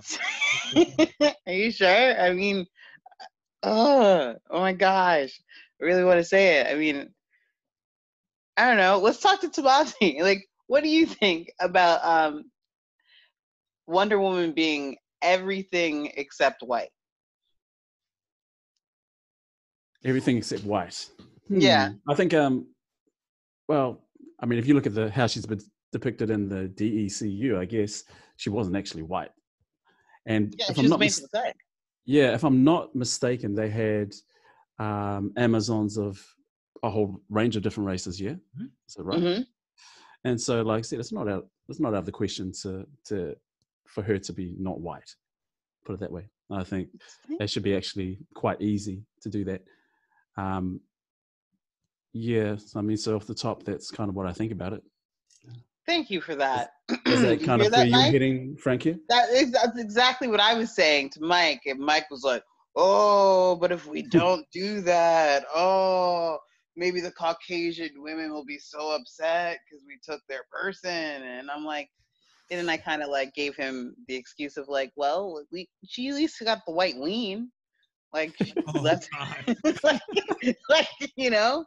Like, so it's not like she like just totally like negated all the way. You know what I mean? I gotta tell you, Frankia, I actually had no idea. It's not a comic book person. I had no idea that Wonder Woman was even considered white.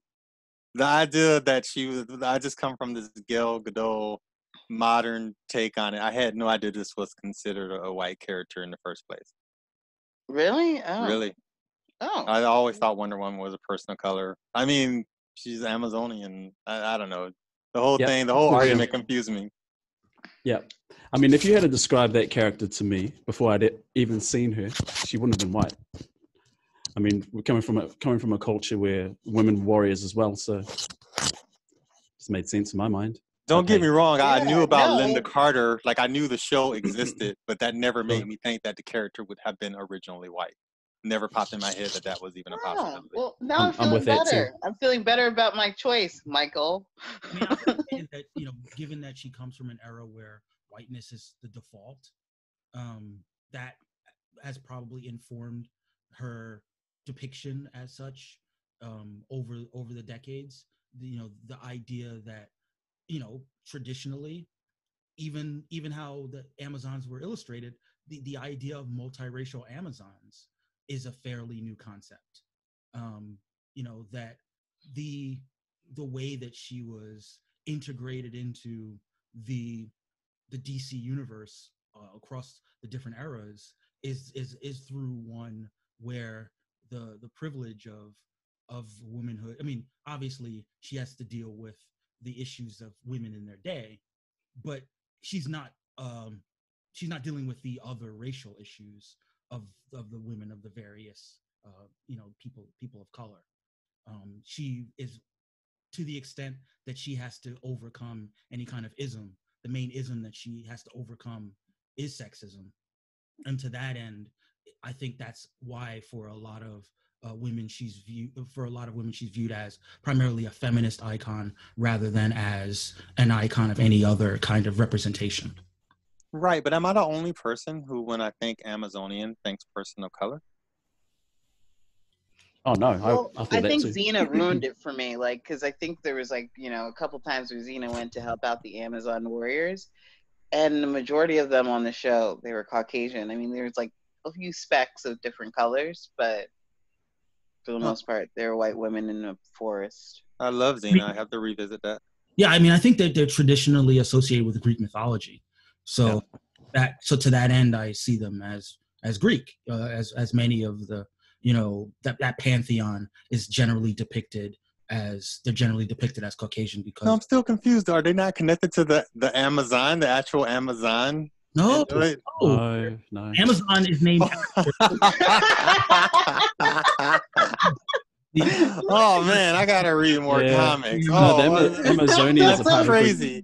Take a mythology. I'm out of alcohol. My mind is so blown right now. It's like boom. That's incredible, guys. You guys blew my mind. It's amazing. She's not. That's why I love this podcast. Now that's you know what? How do you feel about changing Themyscira and making it and putting it in the Amazon?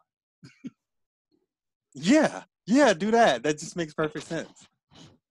Well, I'm over here letting Marquis think that, he was the only one that didn't think that they were. I honestly thought they were in the Amazon too, honestly. Oh, no, I did. I don't know why.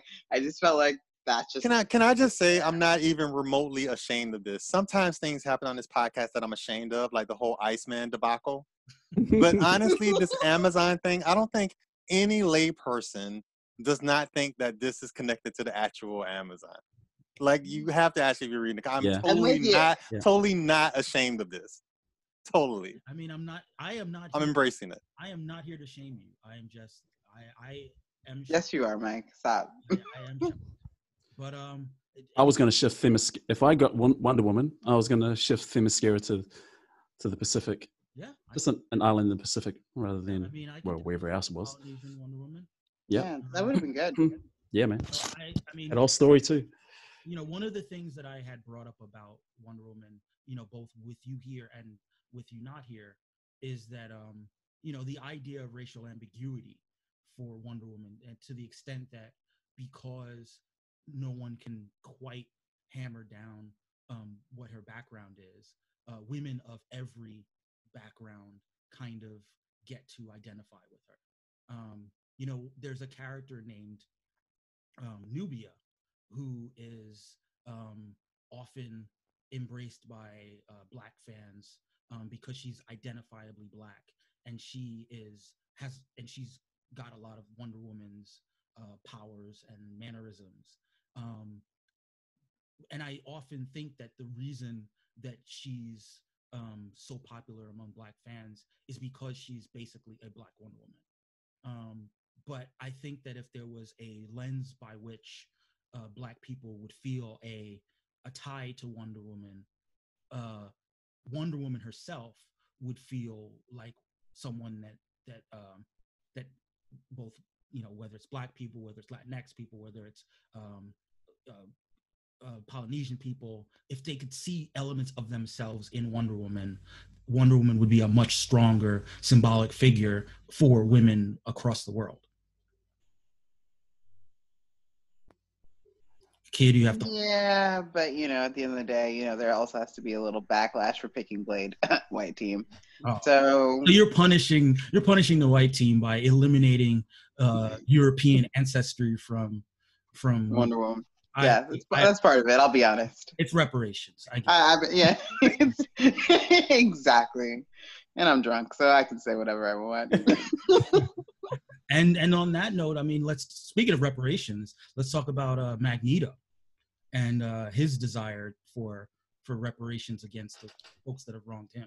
Like, what do you guys think about this pick? I mean, Annie, wait, time out. Annie just, who's on the podcast? Wait, hold on. Annie just, wait, we might still be able to get Annie.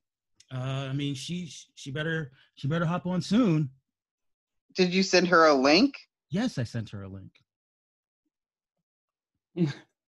Hold on. I'm saying Mike. She is not responding to tell her to check her DMs.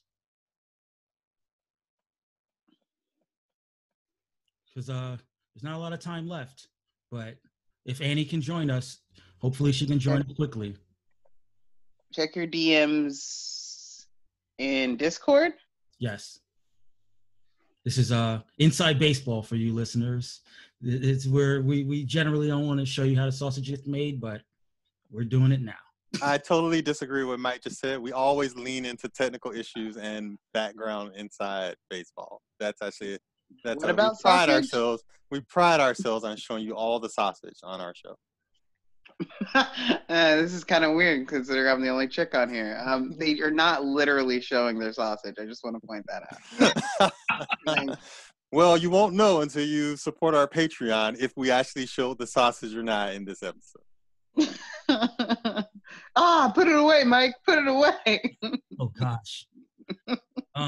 Also, nothing is ever edited, which is regretful.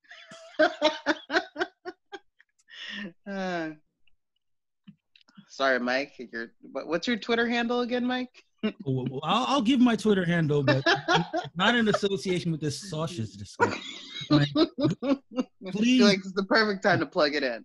please vamp about Magneto while I try to get Annie on the podcast. Oh, is she actually coming on? I just messaged her and Talk about Magneto, and I'll see about whether she's Okay. All right. I was just totally trying to like stall. So I mean, well, actually, I wanted to ask, Marquis and Tamati, what do you guys thought about my pick with Magneto? Oh, well, definitely from my perspective, I thought it was interesting to take that character who already has a sort of powerful backstory and add another component, another element to that. Essentially, when I think about multiracial drafting, this is exactly how I conceived of it in my head. So on that level, I think it worked really well for me. Also, Oh my super God. powerful character who will score a lot of points for you. Yes. Yeah. You know I mean, me. See me. similar. I thought it was a great pick. I mean,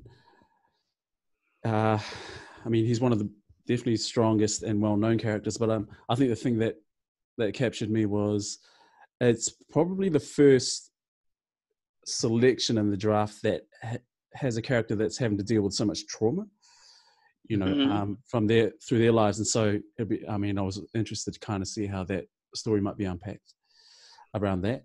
And then I kind of thought about some of the interactions that Magneto would have with some of the characters in my team as well, whether it be Storm and or Namor in particular, because I think they have quite similar philosophies on fighting against oppressors. Namor definitely does, and so I'm not sure if he would seek Magneto out as a mentor of some type, but there'd definitely be a conversation. I thought it was a great pick. Yeah, I think they actually are quite similar in how they think, and I think they're also seen as like the anti-hero. Yes. Which I kind of love that, and I guess in adding like Romani to it, like I kind of went in terms of like the Holocaust type thing, where Romani people were also persecuted as well, and but I really did, like, I wasn't scared, but I really just loved his backstory so much. I really didn't want to like sway too crazy from it. So I like, Magneto is just, I think personally one of like the best characters built, like among all comics for me at least. And I just kind of love his backstory in every possible way. So I didn't want to like, navigate away from it, because I think everything that Magneto's done, how he thinks, everything else, what he's gone through, I think it's just really powerful. Yeah, and one of the things that I had mentioned earlier on the show is that it's a little additive, as opposed to sometimes when you draft someone, you're taking them away from a different group. That adding the element of him being Romani, and like you said, that they were also subject to that to that oppression. And the other element is that to the extent that there's a certain quote unquote impurity in terms of you have this master race of Nazis that are trying to seek one kind of ethnicity across the board, and Magneto being multiracial means that it further pushes him sort of towards sympathetic, because he's the product of race mixing, the product of an ethnic of a sort of uncertain ethnic stock. And to the extent that mutants are viewed as a sort of lower of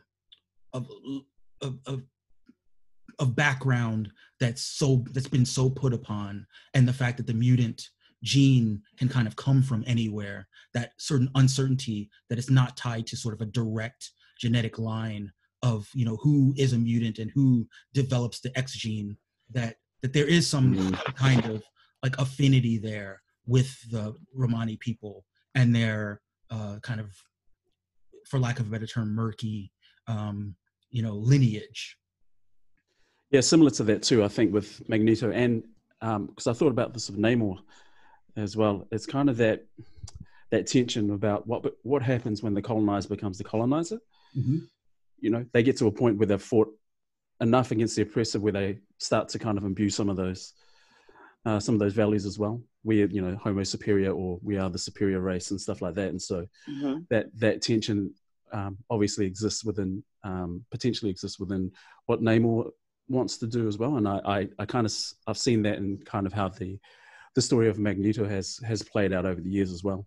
So it is an interesting tension. What happens when the colonizer becomes the colonizer, so, or the oppressed becomes the oppressor. Mm-hmm. So this has all been prelude to you saying a little bit more about the other aspects of that you kind of envisioned when you envisioned Magneto on your side of things, Kia. Oh, there was more? I mean, is there more? I guess kind of like I said before, like I really love his story, and I think just I really like, because I think he's low key. He might be. I think he's up there. Like, you know, he's one of my favorites. So I kind of didn't really want to take away anything. I just kind of wanted to add the Romani aspect and just kind of give him a little bit more oomph and a little bit more, like, you know, of an edge, and like going through his, you know, journey. Gotcha. Yeah. So sadly, I don't know if Annie's going to join us. So, I mean, you know, if she hops on in the next couple of minutes, maybe we'll let her have her, you know, get to just go strong for however long she needs to go, pontificate, if you will. But if not, I mean, everyone can kind of go around and say their final words, a little bit of trash talk, a little bit of previews, a little bit of selling of their respective nominees. And, you know, we'll start with you, Frankia, you know, hop in, say a little bit. Annie just said that I think she said that she totally missed it or whatever. I guess maybe she's not coming on. I don't know. What did you say to Annie? I don't think she's gonna make it. Sounds like she's not gonna make it. Oh, okay. Yeah. So we have to lock her in for next week. I mean, as much as people can be locked in, you know. She's locked in. You heard it here first. Locked in. This is the second podcast in which we have locked her in. Man, this is like I listened to one. Dating in college. So much rejection. Right. But you know, I'm giving you the opportunity to say your final piece. Get your little. Oh yes, yeah, my final piece. Like, ha ha, Latin team. I know you really wanted Black Panther, and now you can't pick him for this round. Oh, and the snake draft is in is in your corner, and guess what? You still can't pick him. Ha ha ha ha ha ha. I know that's who you really wanted. I know, and I took him from you. That's right, and hopefully he's not even picked. Yeah, I said it. Wow. I said it. Right. The blocking has ensued. What about I'm really you, excited about this. What about you, Tamati? Yeah, similar to Frankia. I mean, apologies to Annie and the Jewish team. Wanda is back on the board again, so I've locked her in for this upcoming round. Otherwise, yeah, I'm really keen, probably more so actually, to see what this round of picks will be. I mean, because I mean, just looking back on the round that's just gone, some of those picks came out of left field, but that's kind of the awesome part of being part of the draft, you know. And so again, looking forward to seeing what everyone picks, but also what characters trigger the biggest reactions as well. So yeah, bring it on. All right. And Marquis, do you have it? You're often really good at bringing it all home. So. Oh, thanks, Mike. Total jinx there. Yeah, way to destroy this recap. Nice job. No, guys, actually, it's. I think the most exciting thing for me with this week is realizing that even though we have disparate people picking very differently, we're seeing themes sort of emerge from each round. Like, and that was really exciting to me, that you could have 2 or 3 different picks from Professor X to Blue Marvel, and yet thematically there's sort of a connective tissue there. And I look forward to seeing whether we can continue sort of parsing out an overall theme for each round. Mm-hmm. And yeah, for me, it was you know, it was a roller coaster ride for sure. But I'm curious still in sort of seeing how the talent is distributed. I know that there are a lot of high profile characters that are still out there kind of waiting to be reimagined. I think that from a pure like FCL strategic standpoint, there's people who are game changers. I think that however strategy you want to play it, you know, whether it's, you know, kind of leaning in on the comedy aspect, there are definitely jokes to still be had that play on the racial stereotypes. I think that you know, I think the Latinx team is just putting numbers on the board as far as power. I think the Asian delegation is kind of just continuing to slip under the radar. At some point, I'm going to have them on and then talk about how they're, you know, building up some powerhouses as well. And yeah, I mean, hopefully if this is your first podcast, I really think you guys should, you know, go back and listen to some of the earlier ones. And I think that, you know, hopefully we've brought you into the fold and made you fans. You know, I'm here, I'm on Twitter 24/7, you know, so hit me up, MTFIII on Twitter, if you want to, like, you know, have your comments heard. We're trying to make sure that we're going to check, you know, all the 5-star ratings on iTunes and all the other ratings on the different platforms. We're going to give you guys the platform through that kind of feedback. But listen, we're here for the discussion. We're here for the interesting takes on what these characters mean and, you know, how powerful they are, both in terms of in-universe and in terms of the narrative. So, you know, as passionate as I got about Blue Marvel, hopefully some of y'all were passionate about some of these other characters, and I'd love to hear that passion. You know, next week, I'm sure Andy will bring a lot of passion to the podcast, and I look forward to it. And, you know, listen, I hope you're looking forward to us.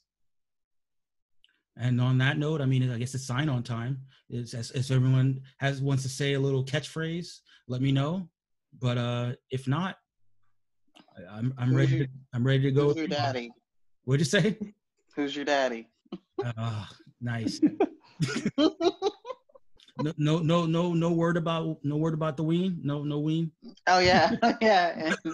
It's all about the ween. All about. I got it. It's all about the ween. Nice. I'm learning more and more each week. Who knows? Eventually, I might actually know something about comic books. That is awesome, and hopefully, you know, whether you're on my end of the spectrum or on Marquis' end of the spectrum, hopefully all your perspectives are being met. And on that note, but Marquis knows about the ween. Oh yeah, I do. Hashtag fact. And on that note, I guess it's sign-off time. Until next time, all things are possible. Woo!